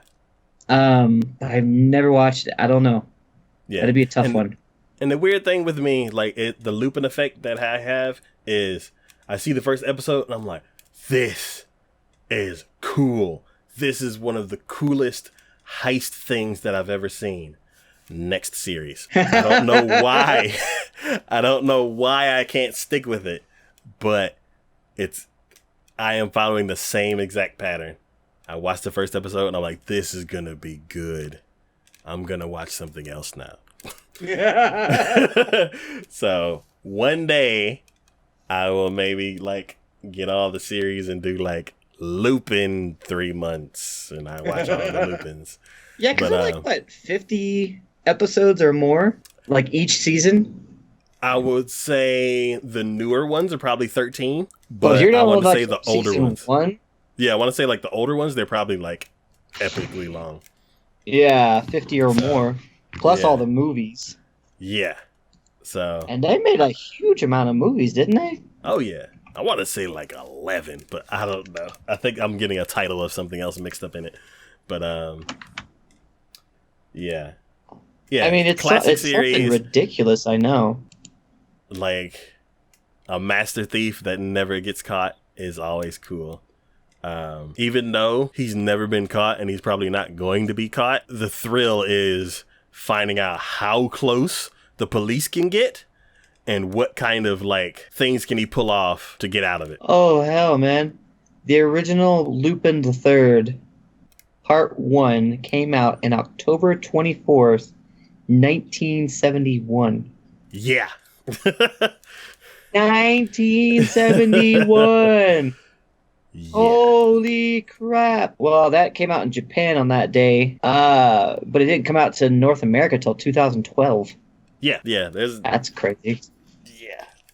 That's and that was like, first one was 23 episodes. Mm-hmm. Second part was 155 episodes. Third part, 50 episodes. Yeah, fourth part, 26 episodes. Oh, 26 2-core, nice. And part 5, I think that's the current one now. Yeah. Okay, yeah. And I think they're saying this one's going to be 50 episodes. Wow. That's cool. I'm curious, like how much current technology they're gonna put into it. Like if they're gonna be talking about Bitcoin or I don't know. Like they're already using social media, which is my favorite thing to see in anime. Like characters using social media. Like, I think the first one that like I can think of that used it where social media affected the plot a lot was Yuri on Ice, because all the skaters were tied to the skater Twitter kind of thing. So yeah. And 2 of the characters met because of Twitter. So, like, it's cool to see, like, even though I'm not a big social media person, it's good. Like, it's cool to see something that's huge in society being used in a media type, like, anime type thing. Yeah, in a really strong way. Because there's always, like, the character has their own cell phone. They have their own, like, special app to where the characters communicate to each other, but it kind of resembles social media, but it doesn't resemble like a specific one. Mm-hmm. And like Yuri on Ice, you're like, yeah, that's definitely Twitter. And then this one also is like, yeah, that's definitely Twitter. So it's a really real cool concept that I'm starting to see in a few shows. But yeah, a show with 40 years of experience and still going strong. I guess that's a testament to it. Oh, yeah. All right. The next show we're going to be talking about is Mahou Shoujo Ore. Oh, you're going to go to the nice one before you go to the messed up one, huh? This show is silly. It's so silly. But see, that's the type of show going into it. I already knew it was going to be silly. I already knew it was going to be ridiculously silly.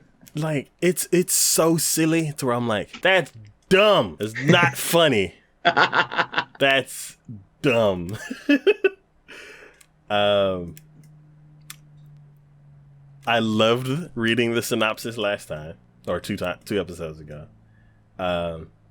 So basically, the main character is a girl. and the guy she has a crush on gets kidnapped by these giant muscular dudes that have squirrel heads. And something happens, and she ends up, something happens. I think she just comes home from school, and there's a Yakuza guy kicking her fence in. And he's like yelling at whoever's inside because I guess they need to pay.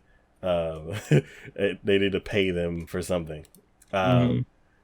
It's basically the main character's parents are like on the run from the Yakuza because they're not paying the money back.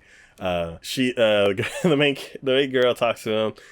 He ends up inside, and then he's talking to the mom, and they have like this history because her mom used to be the mascot for the for the mafia, and used to help them fight monsters. And I guess that's how they used to pay the mafia, but the mom's not doing it anymore.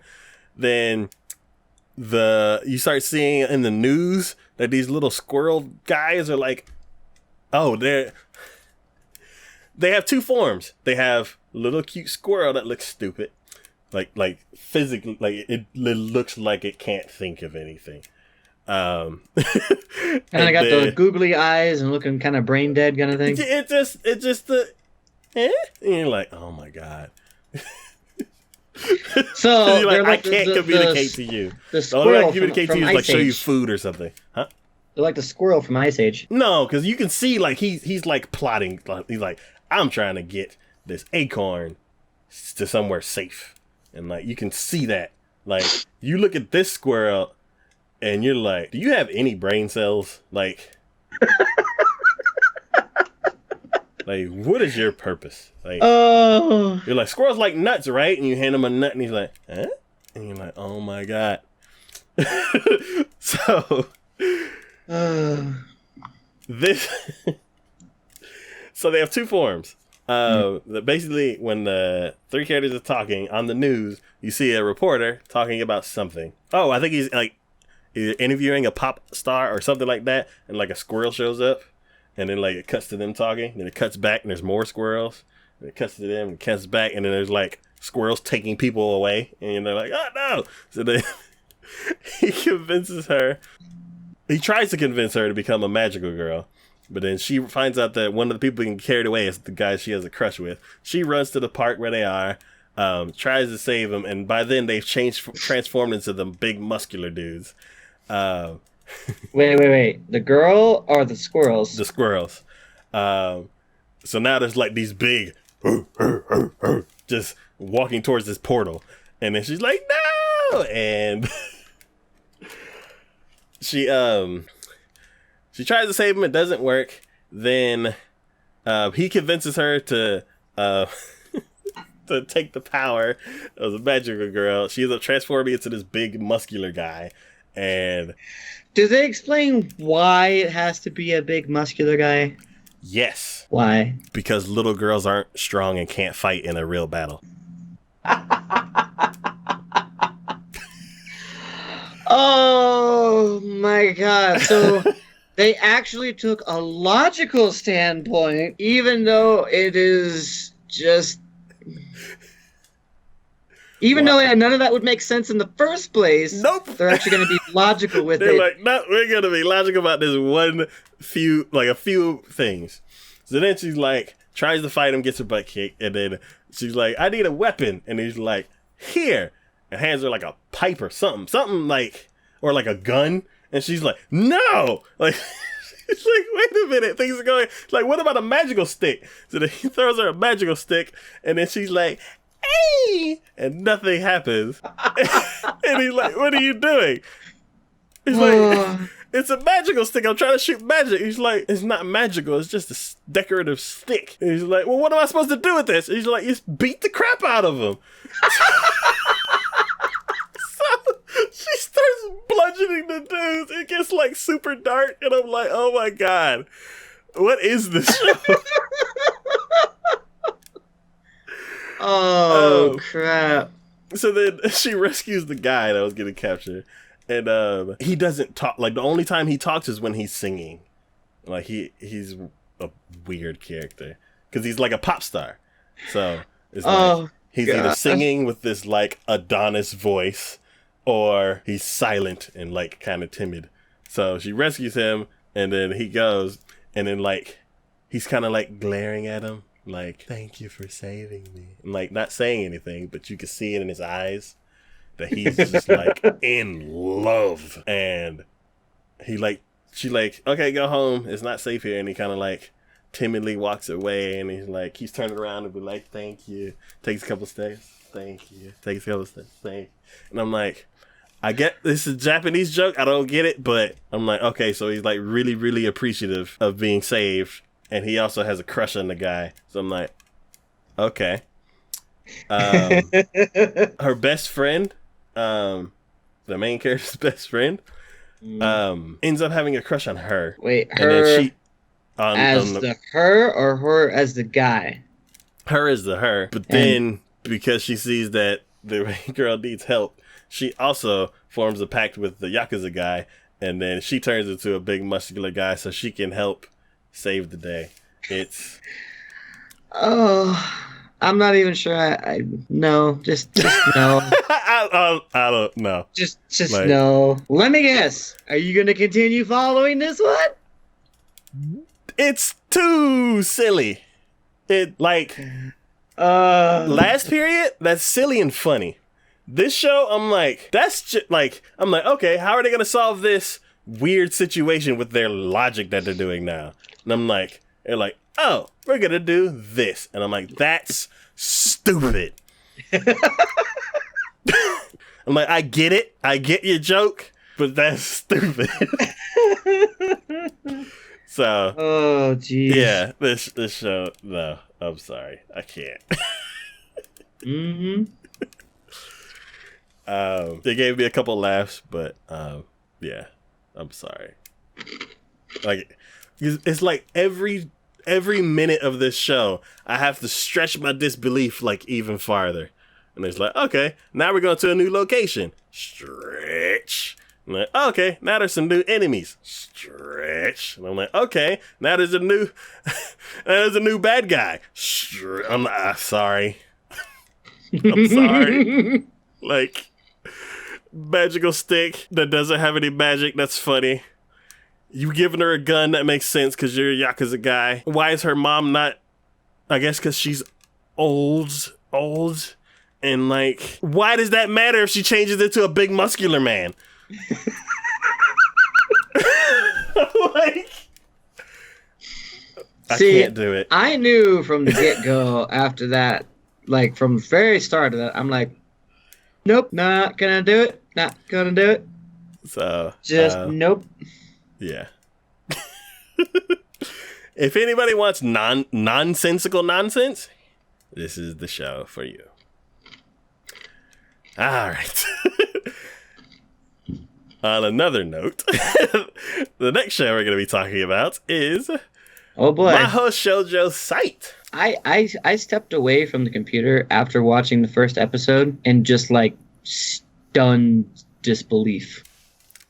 I was just like, I literally stopped, took off my headphones, and just went, what the hell did I just watch? Holy crap. I even told someone I know, I was like, I have watched some dark things in my life. I have seen some messed up things. That was damn near close to the top of the list, just from the first episode. Yeah. That is literally a hard pill to swallow. Yeah. And you know, I haven't watched it yet. I keep meaning to watch When They Cry, but I'm not even sure because you've watched that, right? Yes. Which one did you think is darker? Just out of curiosity. Well, one's like a horror thriller, and then the other one is just like messed up, depressing. Like, just. I mean, the amount of things in that just... I know they're wanting to paint that girl's life in the worst possible picture, but I think they just... They did it in the first 5 minutes. Yeah, they went way overboard.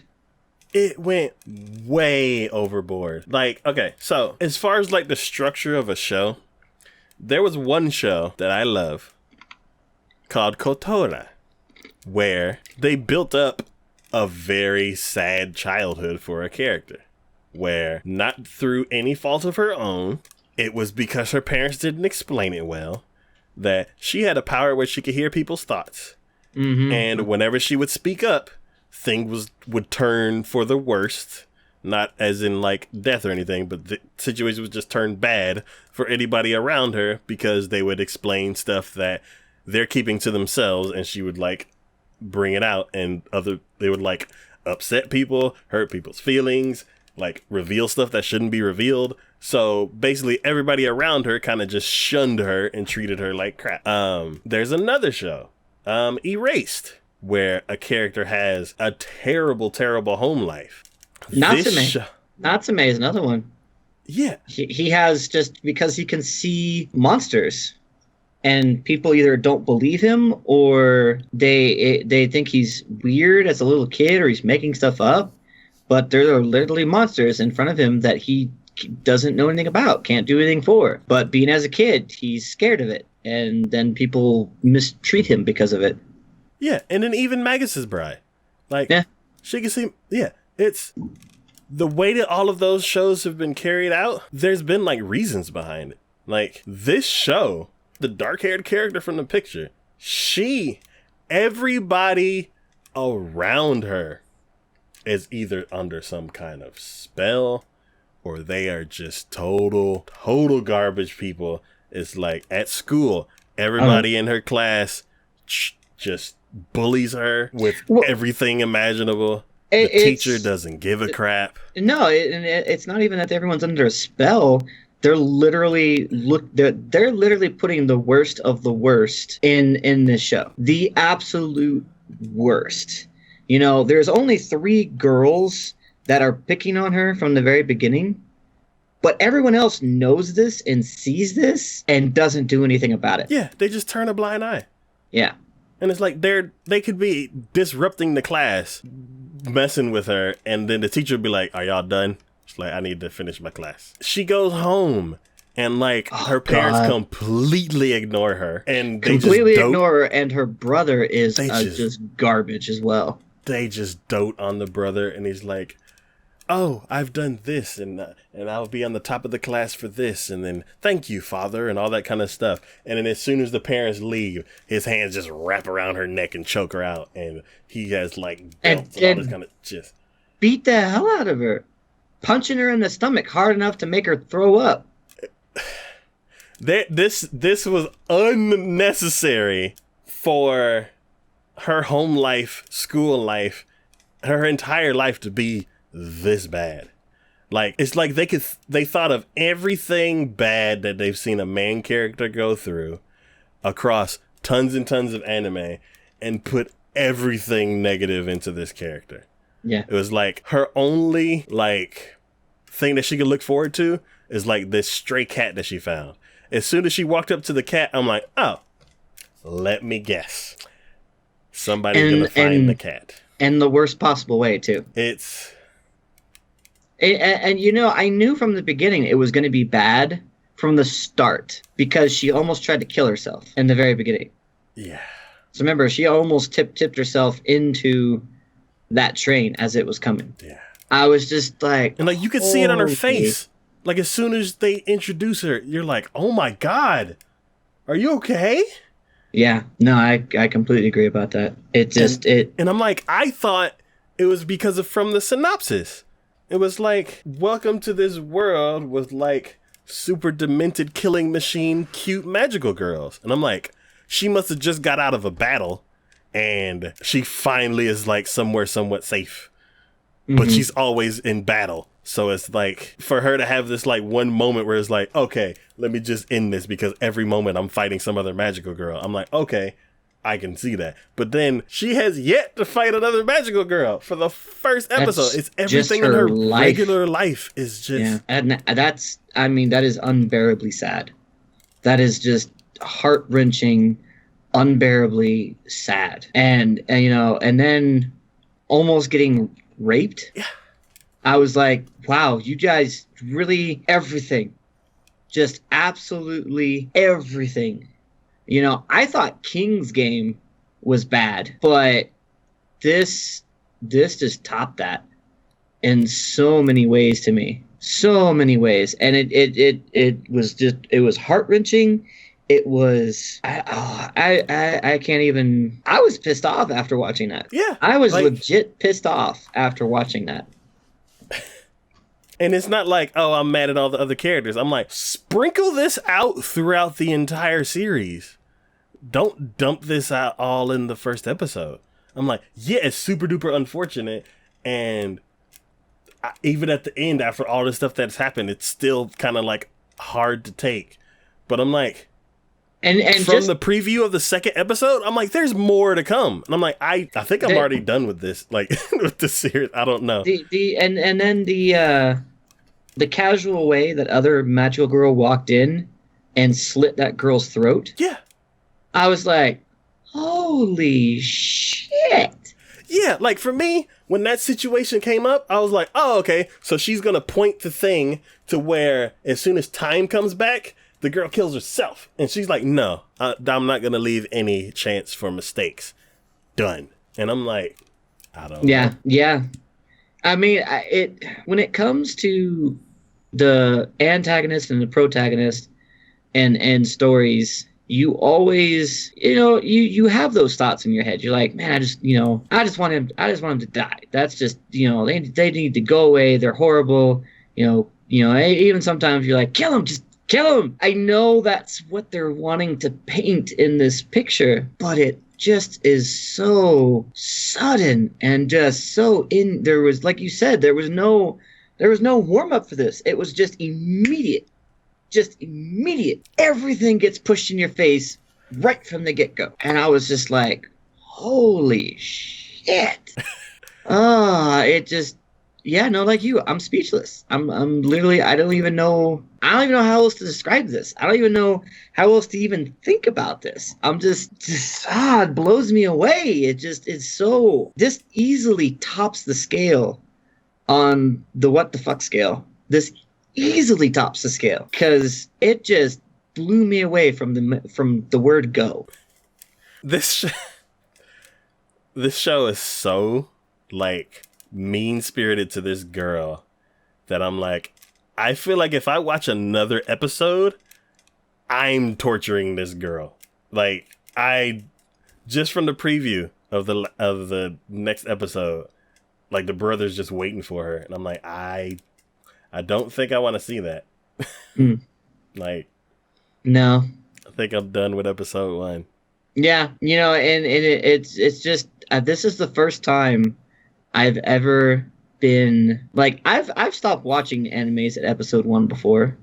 I've even skipped some episodes, skipped some parts of the first episode, but it was like watching a train wreck. It was watching a train wreck. I could not look away. I could not skip it. And by the time I was done, I felt pissed off and just worse for it. Just the absolute worst. So, yeah. For those of you with a stone cold heart and an iron stomach, if after episode 2 they quit torturing this girl and it becomes a focus on dark magical girls fighting each other, which was the whole reason why I wanted to watch this show, let me know, and I might skip episode 2 to get to that part. But I don't know. This episode was a downer. Oh yeah, a major downer, huge downer. So I don't recommend this. This is the first show I like. I'm sorry, don't watch this. Like, it's too mean. Like, yeah, I mean, I can't even tell anyone. I can't think of who this was meant for. I got nothing for it. I really do. I can't see any redeeming qualities on it. I can't see what sort of audience this was meant to be able to see. And yeah, I'm just so at a loss for this one. Oh yeah. The next show we're going to be talking about is Megalo Box. So what yours on this one? Yep. It is the Rock'em Sock'em Cyborgs anime. Ah, that one. This is basically a new iteration of Ashita no Joe. in this version, they are boxing with like I don't know. They had like gear attached to them to make them punch harder and all that kind of stuff. Talk about building hype for this show.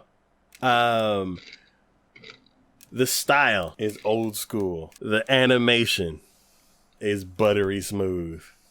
The soundtrack lets you know that it is there. I'm pretty sure they teamed up with some music producers to they're like, we need this show to be banging.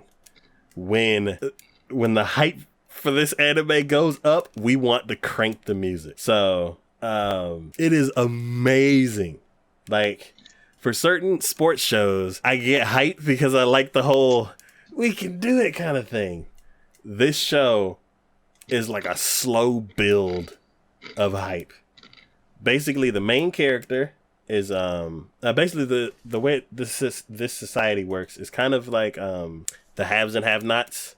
Mm-hmm. There are people who live in this city and the people who live on the outskirts. The main character is one of these guys who lives on the outskirts. He always has bad luck. There's always like just trouble just follows him.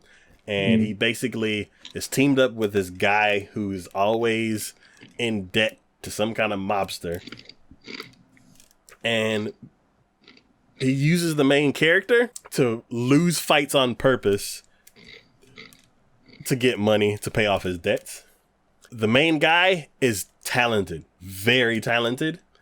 And you can see that like he's getting tired of like getting his butt kicked every day. Well, he's just throwing in the towel on his own anyways.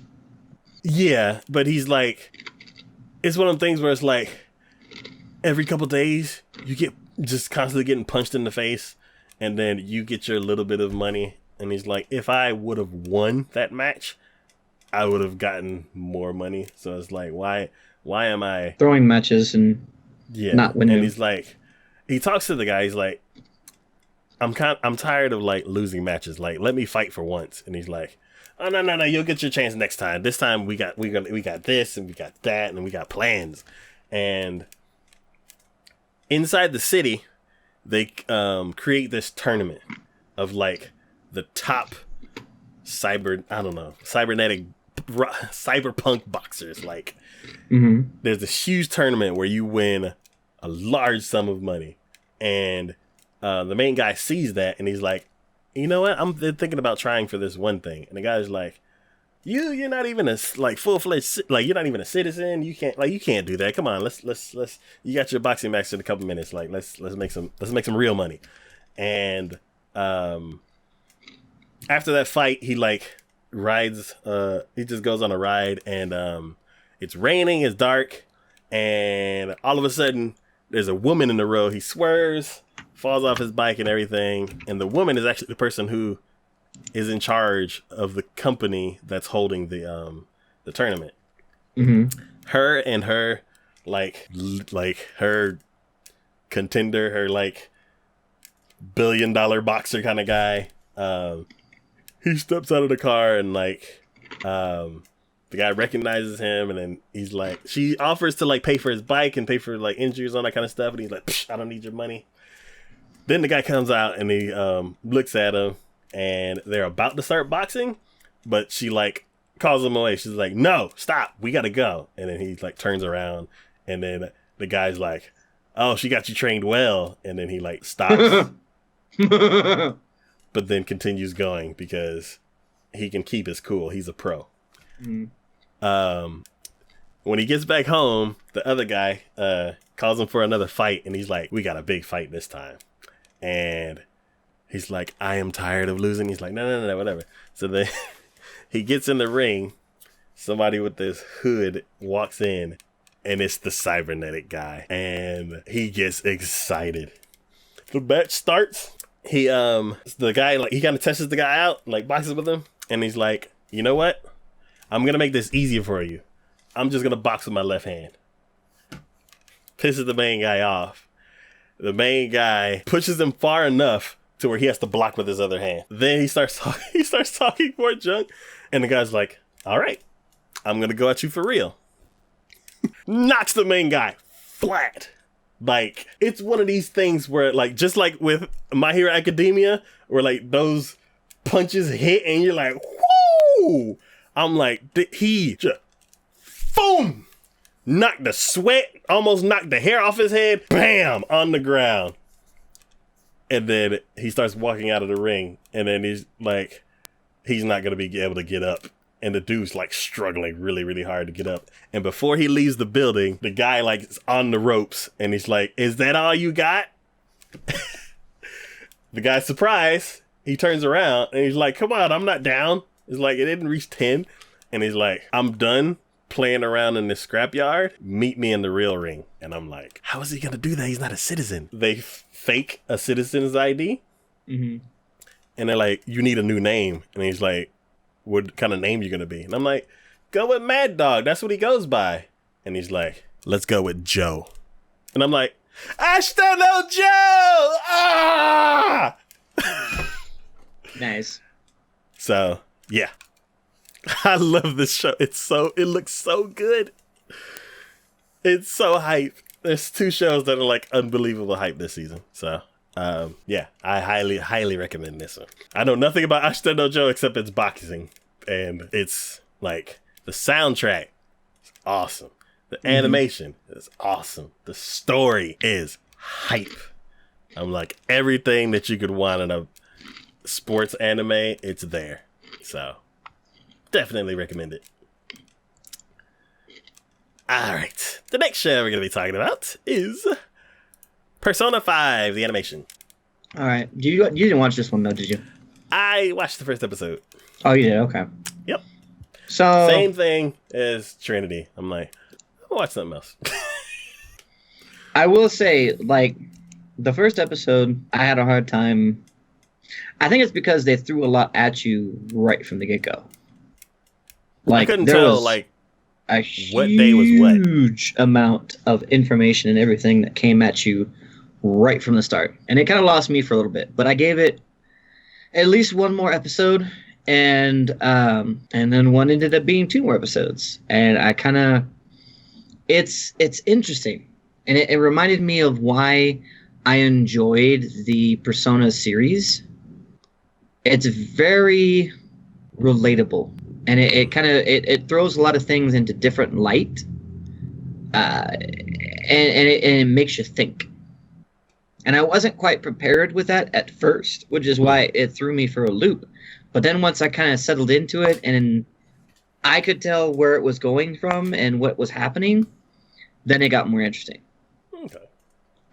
So it still was a little bit of a trick at first because apparently the main character had an issue not only where you saw him in his life from the very beginning, but also prior to how that occurred.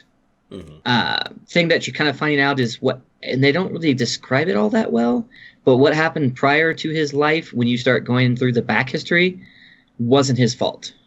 Mm-hmm. Now, what's happened since then, I believe is his fault. But I think he's kind of the Robin Hood type character. Okay. He's doing good things, but for those who don't know the reasonings behind it and where it's coming from and why it's that, you don't get it. You'll never understand it. Which is why in the first episode, after he gets caught and he's being interrogated, he, like, the woman who's interrogating him keeps asking him questions and clarification on a lot of things because there's the story that the news has spun on whatever it is, and then there's the truth. And she's trying to get down to the truth of it. And it is really... So, like, the main protagonist, the main hurdle, I guess, they have to overcome at the moment is in his high school, there is a volleyball teacher who is... He should not be a teacher. Just plain and simple. He abuses his kids. Like, I mean, physically abuses. He was launching volleyballs at another kid, and he ended up breaking. He wrote it off as an accident, but the main character is one of his friends. He ended up breaking his leg, essentially, or at least fracturing it. And he's able to walk on it, but he was a runner. He can't run anymore. But he made it look like it was an accident, and it was written off like that. And so he has pretty much made the high school his castle, his domain. And so when the main character and his friend end up going to the alternate world, that's what the school ends up turning into, is a castle. Okay.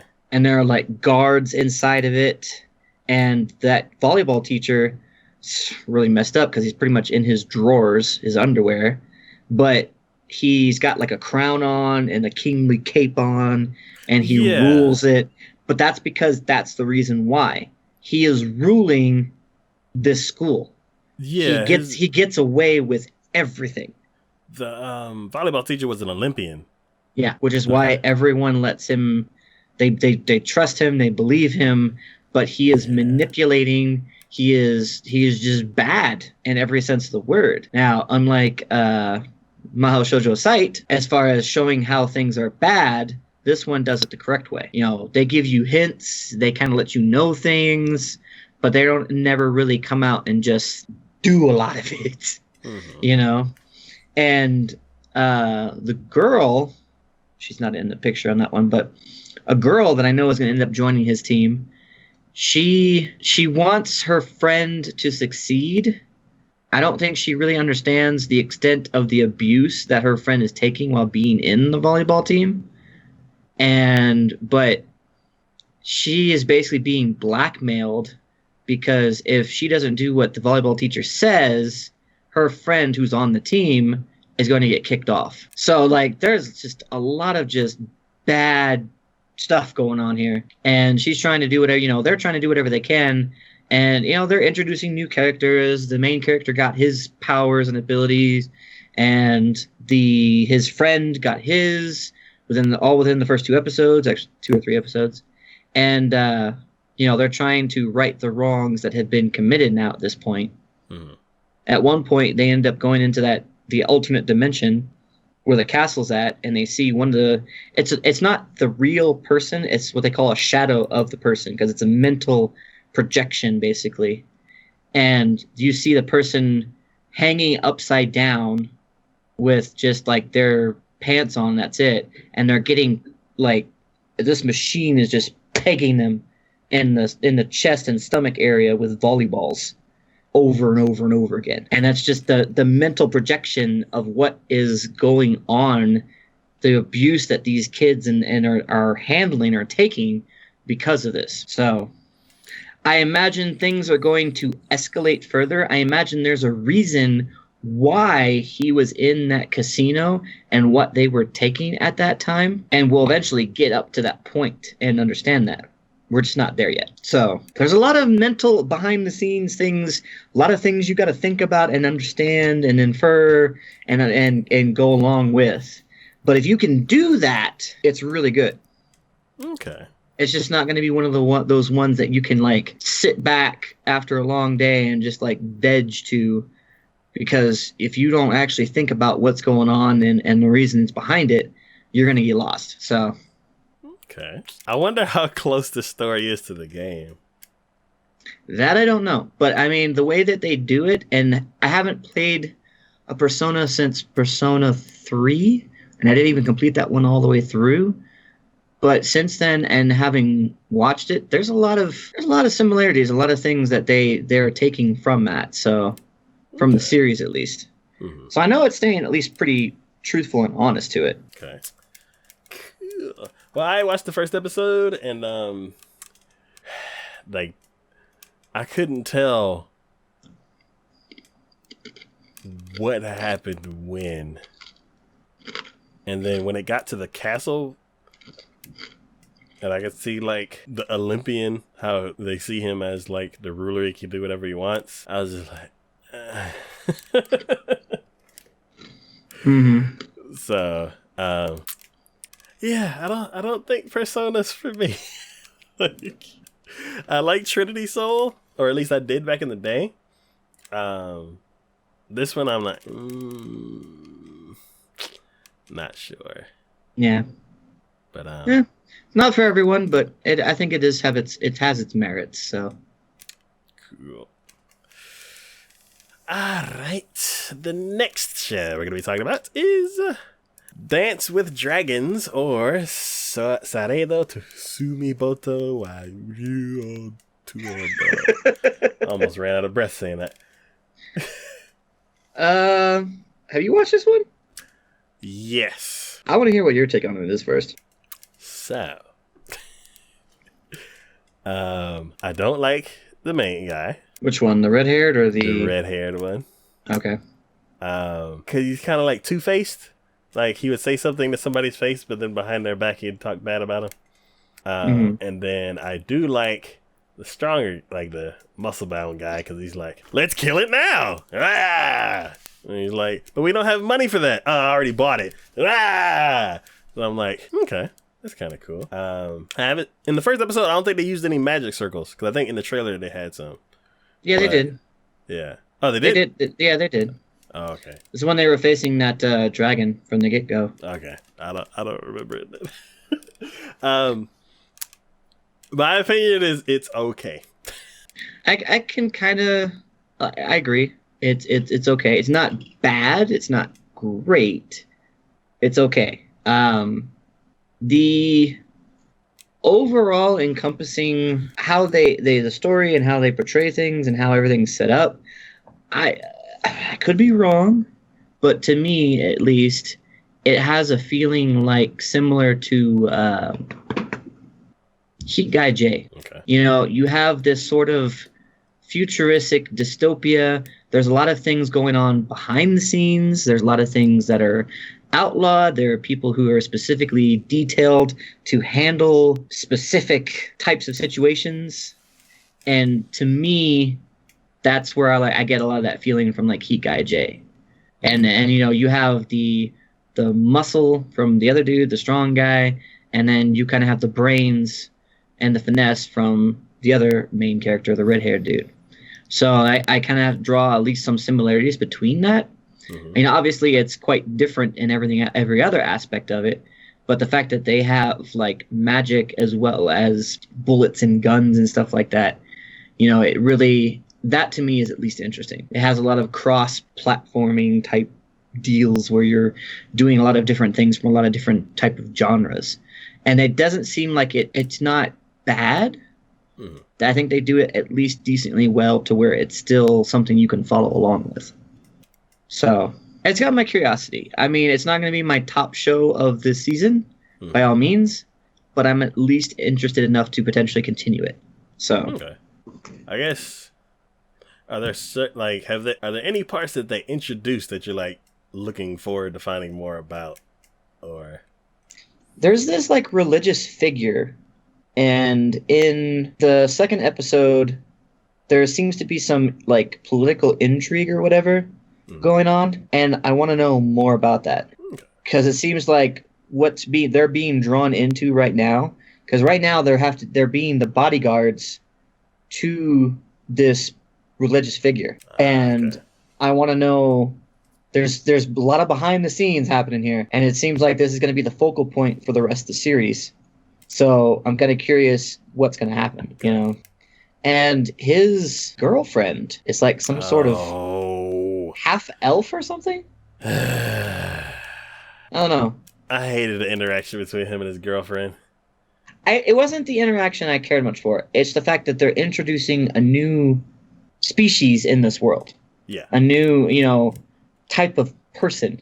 And it intrigued me to see how that was going to fit in with everything. So beyond that, no, I didn't really much care for the interactions. I felt a lot of it was stale and very much stereotypical, but I still thought, you know, hey, I can overlook that and we'll move on and see what happens. Okay. So cool. Well, all right. The next show we're going to be talking about is Shokugeki no Soma. Food Wars! Third season. Second part. Season, or the series you're never going to watch. Never, ever, ever, ever going to watch. I've only watched the first episode to this season, and I mean, more of the same thing. It seems like at the beginning of the season, again, names. Can't remember the main girl's name, the blonde-haired one. She's been tormented by her father for so long, and it has now come out into light for her that Soma, the guy who she has absolutely despised up to this point, is the father of the one chef that she absolutely adores. The son. Or Soma's the father. Sorry. Yes, sorry. You know what I'm saying. You know what I'm saying. Anyways, so yeah. And so at least this first episode for the beginning of this core, she gave more background as to why that was the case, and it was kind of cool. She had already been kind of hammered by her father and whatnot. She had been pressured because of her taste buds and saying she has the god tongue. You know, people were having her taste test things, trying to find the perfection to a dish and whatnot. But her taste testing had been canceled, so she was wandering around her grandfather's estate. And that's when Soma's father had gone to her grandfather's estate and was actually serving him some dishes. And from the very beginning, she immediately smelled the food he was serving, and it actually made her curious. She actually wanted to try something on her own volition. Mm-hmm. And so he allowed her to try some of the dishes.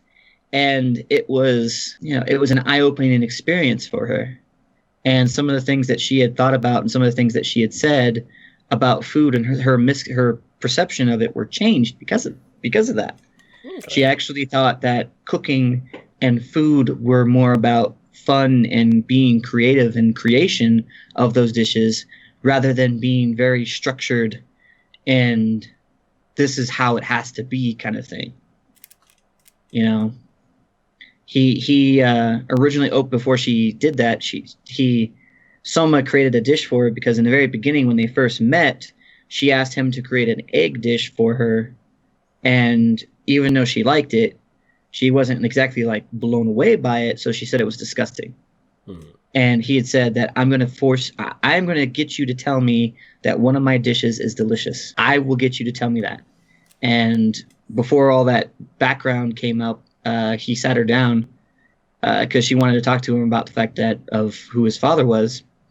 And he made a dish, but he made another egg dish. And how he had done it was he actually froze the egg, and he hard-boiled it just enough to get it to where it was, he hard-boiled it just enough to get it to where the actual outside was solid, and then he froze it. So he peeled it, froze it, and then he basically deep-fried it. But because he froze it, all the yolk inside of it congealed and concentrated, and then when he deep-fried it, it still retained its shape, but it had a nice flaky crust, and the insides actually became all liquid. So it concentrated the flavor. I mean, there was things that go on with that, and it concentrated the flavor, and she was impressed that he had found, because he used subpar quality eggs.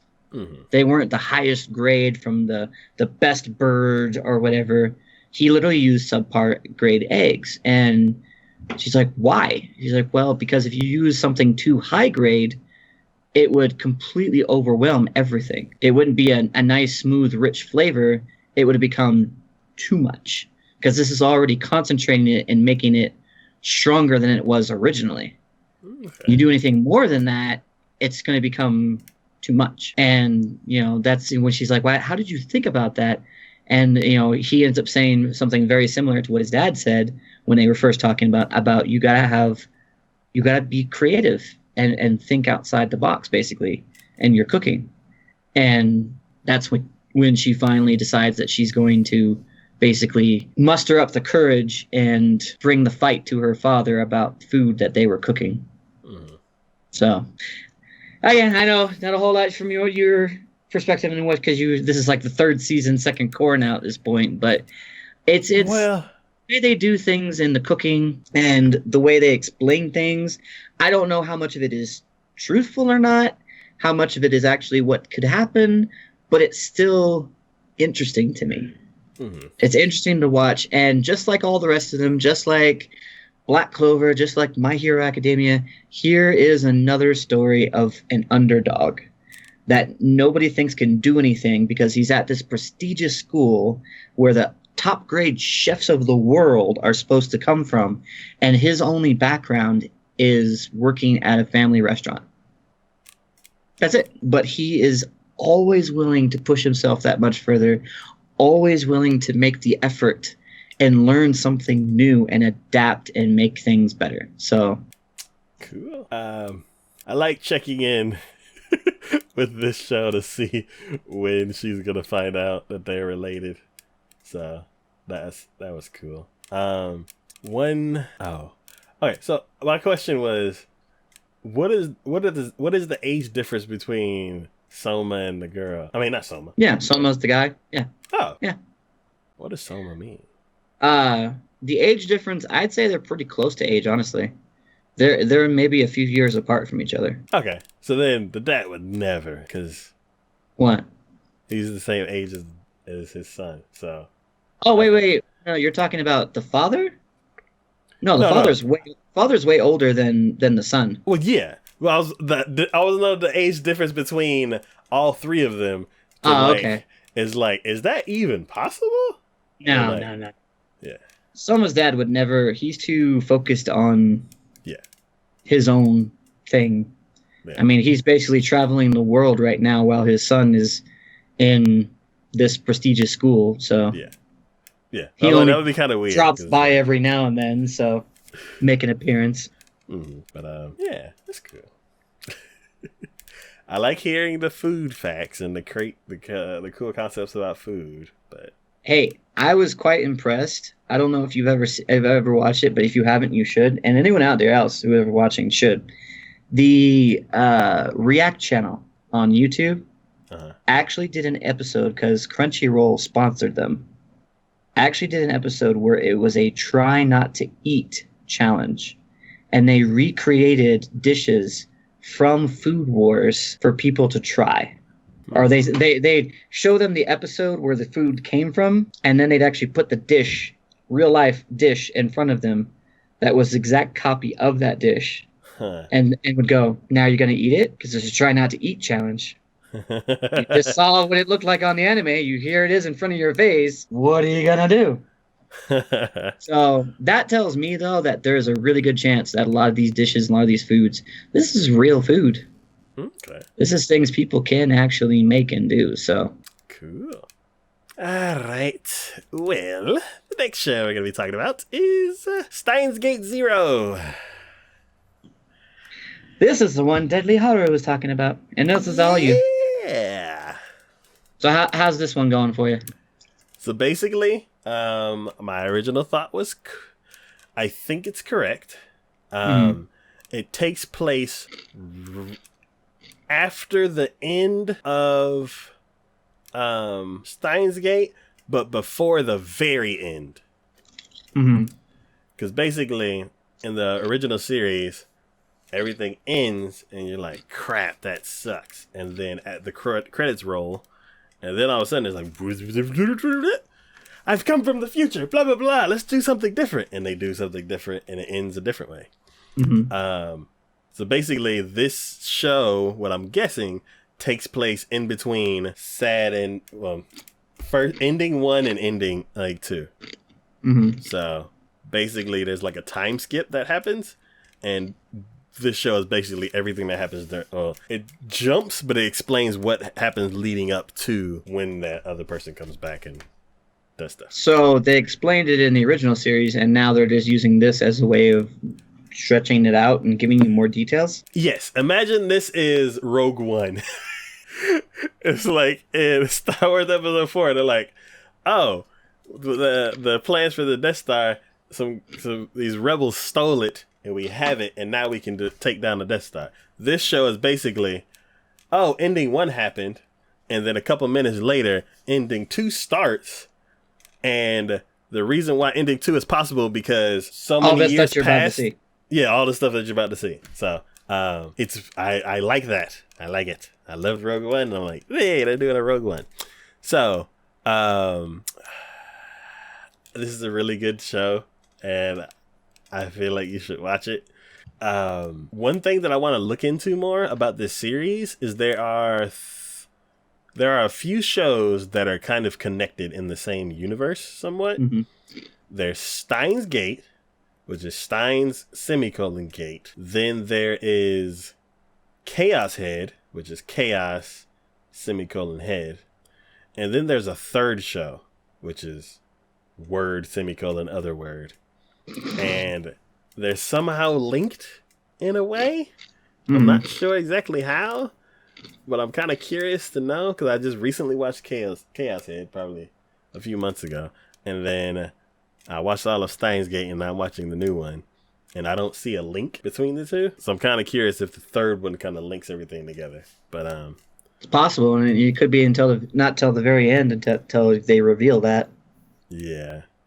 So yeah, basically, things in the first series, things did not go exactly to plan.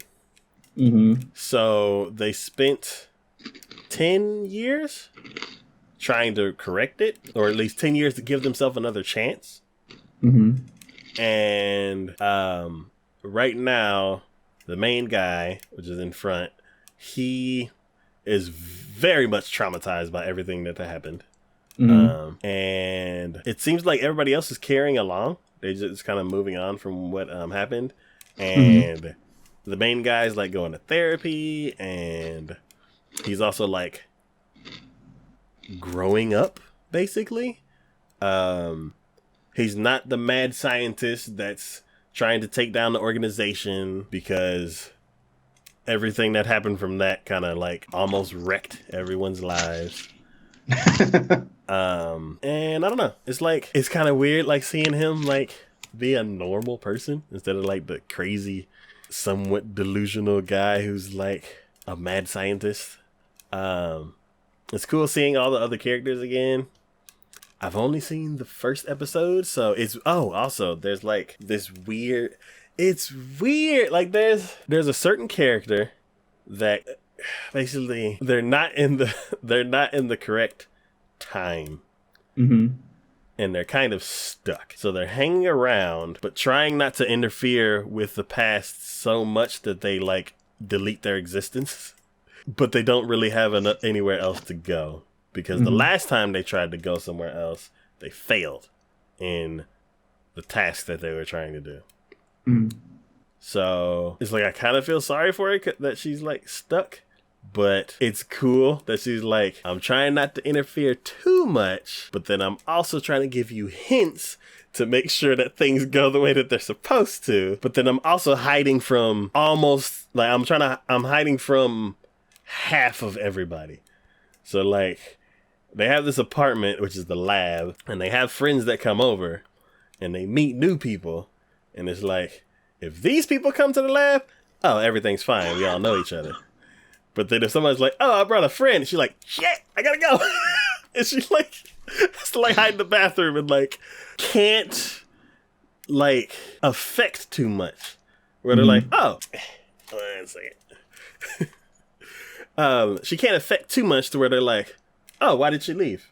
Like, she was just like, oh, I'm gonna introduce you to this one person, and then all of a sudden she just disappears. And they're like, I don't know where she went. I'm sorry, but here's so-and-so, and they go about their business. And then after that person leaves, then she shows back up. And they're like, where did you go? And she's like, no, don't worry about it. So it's cool that she's around, but I kind of feel bad for her that she's like stressed out. Like as soon as somebody walks in the door, she's like, I gotta go. It's cute that she's hanging around somebody that she's related to in a way and kind of like guiding them. So I don't know. These characters are like really, really well fleshed out in the first series, and it's cool to see them like extending the characters on. So, but they're not really doing like a whole lot of backstory. They're just basically continuing the story from where it had left off. So, if you didn't watch the original Steins Gate, would you be able to follow along pretty easily, or no? They do some flashbacks, but it would be much, much better if you had watched the first series, because you know why the main character is like so depressed now, and like everybody's like, you've changed. You know why this character is kind of stuck in the situation that she is. And then, you know, like some of these characters, they aren't really exploring their like full personality because you already know it coming in. And they're just dropping by to do, like, just to say hi, hang out for a little bit, and then they go back to what they were doing. After watching the first series, you know exactly what they're going to go do. So it's like, it's cool. Like, it's cool that you know all these characters already. And you know what the end goal is. Or maybe this is something completely different. It's a toss up for me. Like, where it is right now, I'm not sure where exactly it's going. I have a feeling because of how everybody's acting. But I kind of want a twist. Like, I already know what happened. Like, A, B, and C happened, and then the last few episodes of the first series happened. It's one of them things where it's like, as a parallel, it's like with Rogue One, you already know what's going to happen, and then you're just watching it played out. I'm like, I've already done that. I already know what's going to happen. I'm watching this play out. They may have obstacles here and there, which may be interesting, but I know everything's going to be okay in the end. So I kind of wish... Like, I kind of hope for this show to... They're like, nope, it's not even the same thing. It's just a different timeline 10 years later, and something else completely different is going to happen. I'm not sure. Well, that is the way with time traveling in general, whether it's anime, video game, TV, movie, whatever, any media, it's always going to be up in the air exactly how things are going to pan out regardless, so... Yeah. I do like that... You hear about a character in the first series that you're like, well, how did this happen? And then in this new series, they show up and they're like, oh yeah, we met her so-and-so. And you're like, oh, it's her! So, yeah, it's cool. Yeah. So I recommend recommend watching the first series because it's really good characters. It's an old school show it's a slow build for an amazing story. And this is just icing on the top of a great cake. Alright. The next show we're going to be talking about is Sword Art Online Alternative. So I've probably watched more on this one than you have. Yep. So what's your take on it first? I haven't watched any Sword Art Online for a long time. And I feel like this is completely separate. And I like it. They do at one point. Yeah. They do at one point make reference to main character from the other one. But only because that's the reason why they're doing the squad jam. Okay. So that's the only reason why they do. I really enjoy this. I really enjoy this series. I really enjoy the characters. I think the main character, both online and offline, is great. She has such a personality, both online and offline. You know, she's a huge person offline, and she has a complex about that.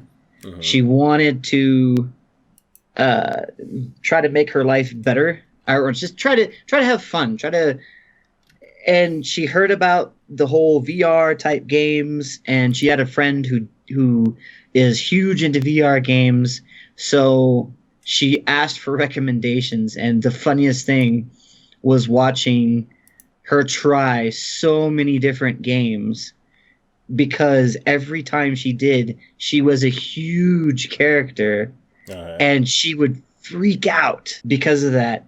Like, her complex would go into, like, hyper mode, and her heart rate would pick up. And because of the security that has now been implemented into these things, because of everything that happened from the previous Sword Art, the minute your heart rate picks up, you immediately get kicked off.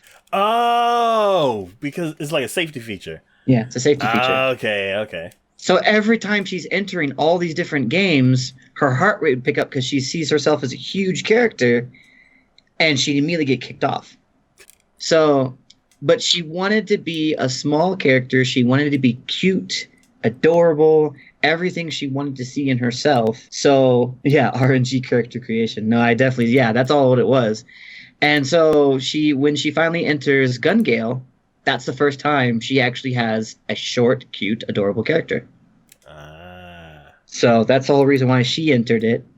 And even though she's short, cute, and adorable, she is playing a game about killing people with guns and such, which is just like complete 180 from that anyways.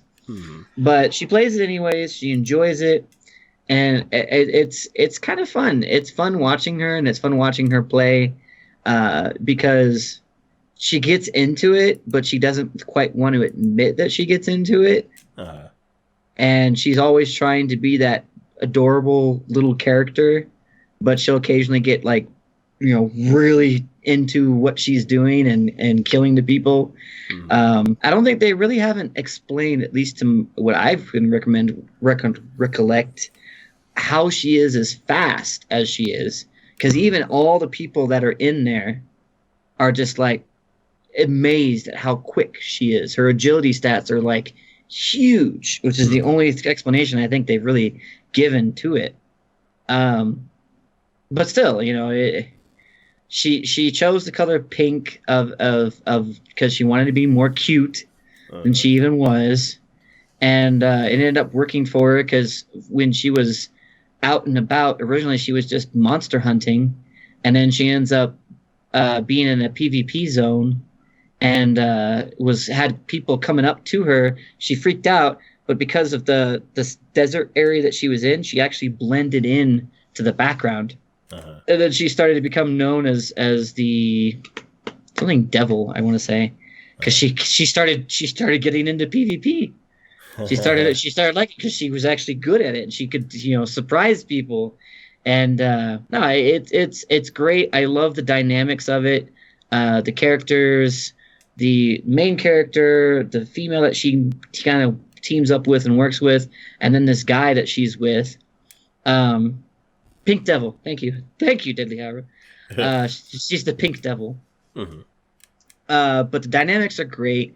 They of course left the last episode 4 that I'm currently caught up with, at a cliffhanger moment, which is just like, damn it. They didn't really do that for the other ones, so I don't think that's going to be like a continuing trend for them. But that last episode, they were doing so well too, which just infuriates me to no end. And then something critical happened. I was like, oh no, don't do that.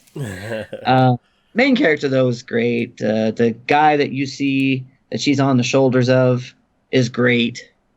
And they go more into detail with this stuff too, because in the first Sword Art they talked about the gun lines when they were in the Gun Gale game. They talked about like when you put your finger on the trigger and you start to aim, there's like an auto aim that the system does for you.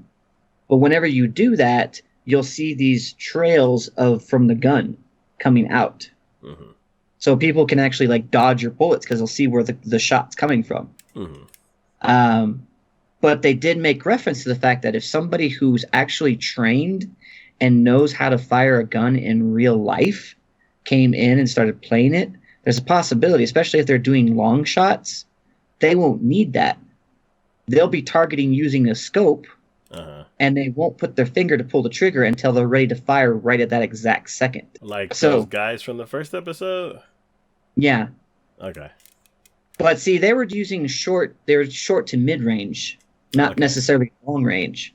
If you do it long range, you use your scope as a sighting instead of using the game to auto help you with that. And so those bullet trails will never show up. Okay. So no one knows until all of a sudden they get shot that was the case. So it's kind of cool in that regard. So it's like, I think the best things in as far as media goes in both, for like Food Wars and for this game, is they're taking aspects of real life. And even though this is just completely out of this world, because we're in a VR game kind of like going on this, which is way more advanced than any VR than we have at this moment. It is still things about it that they're throwing in there make sense. and it adds more to the belief and it draws you in because of that. So no, I think this is a great side story. It has very loosely anything to do with the original. Basically it's its own, and maybe at some point she'll meet up with the main character from the original one. I mean, it's always a possibility. Okay. Never know. So, but either way, I like it. I think it's great. So I think I probably won't come back to this one until I rewatch the first one and then watch the second one and then do this one. Because it's been a long time since I watched Sword Art Online and I miss it. So it's a great series. Yeah. Yeah, I liked the first episode. I would definitely high on my rewatch, high on my backlog. Right. Deadly Honesty for Asuna. Yeah, man, I haven't seen her since a long time. When did the first one come out? Like 2009? It was a while ago. Yeah, it's been a long time. All right. So the next show and the last show we're gonna be talking about is Uma Musume Pretty Derby. Yep, this one's all you there, buddy. Yeah. So I went into this one angry at the shoes. And I came out like, this is a good show.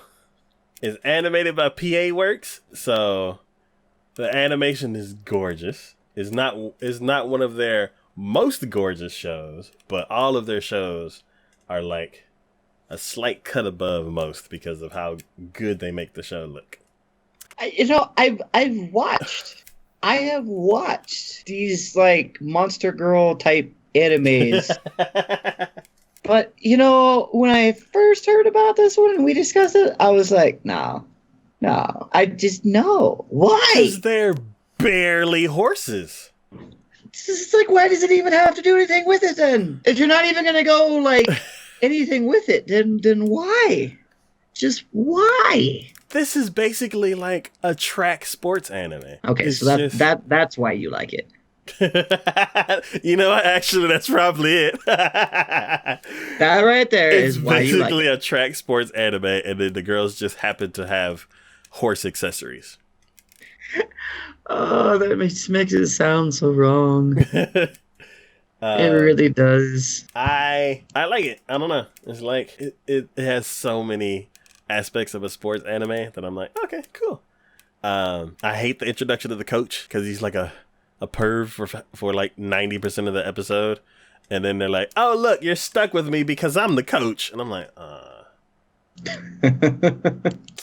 But yeah, it's interesting. There's like the prodigy horse girls, and like you see that you can tell that the main character, like, she's really fast and she's gonna have some kind of skill that'll put her on par with the prodigies. So you just see her rise up in the ranks. It's there. I don't know. It's like, it looks really good. Mm-hmm. Yeah, I don't think it's like. I'm just like, no. It's just not for me. I can't think of anything to pull you into it. Nah. I mean, I might go so far as to watch that boxing one, because I usually don't watch sports animes. This is not my thing. I might go as far as to watch the boxing one. Mm-hmm. But this one? No. Just no. I can't force myself. So, if you're into sports anime, if you like cute girls running around in a circle, if you like cute girls with accessories and animal accessories, and if you like beautiful PA Works animation, you'll be interested in this show. But yeah, that's all I got to say on that one. But yeah, that has been our probably 20 shows. I haven't counted for the spring season of 2018. Yeah, I'm with you. I'm with you, Deadly Haru. It's just not for me. Yeah. There's I don't know. This season is like Freaking roller coaster. yeah. There's like we got all the hype from a few shows, and then we got some other shows that are like, you know what, these are pretty good, and then you have just freaking what bottom out. I don't know what the hell. Why is this even a thing? Type anime. Yeah. We will be back in a month. I think the next episode is June 24th. We will be talking about the summer anime that will be airing in July. Too soon. Yeah, it's like this season just barely getting going. They're like, oh, but next season though.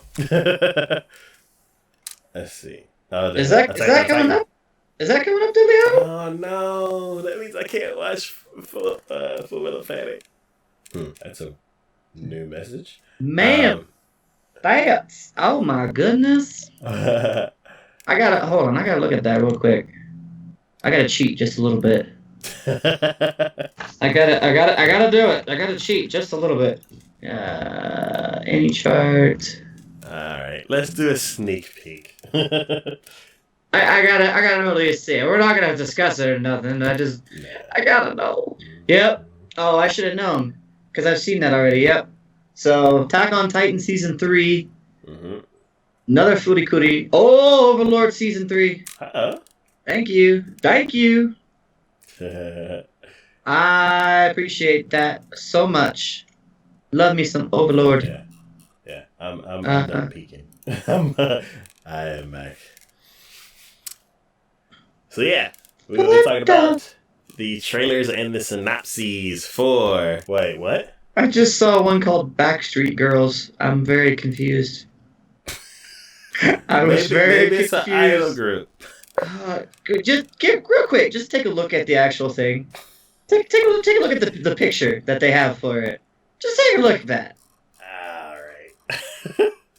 just look at. You don't even read the synopsis. I'm just looking at the picture, seeing if I know or recognize things. You came across it, didn't you? So it looks like another Yakuza sponsoring an idol kind of show. I don't. I hope they have a trailer because I'm interested now. I am not. Not even a little. What the hell? All right. So, yeah. We'll be back in a month to talk about... Is that? Oh, it's similar to that one, Deadly Haru. Just from the picture, I'm like, wait a minute. But, yeah. So, we will be back in a month. Oh, it is! Oh! I'm sorry, I had to. I actually read the synopsis. No more! Save this for next episode. Yeah, Deadly Haru. There are some things in animes I really question. That's one of them. That's one. We'll be back in a month to talk about all the craziness and hype that will be happening next season. I don't want to talk about that one. I'd rather not. Can I opt to not talk about that one? As always, this is Big D from TacoYaki Anime. Wait, no. You're not Big D from TacoYaki Anime? Oh my god. Okay, so this Who is are you? Big What D. do you do with Big D? This is Big D and Shane from TacoYaki Anime. We will be back in a month to talk about the trailers and the synopses for the summer season of 2018. Except for that last And we will be back next time. Bye.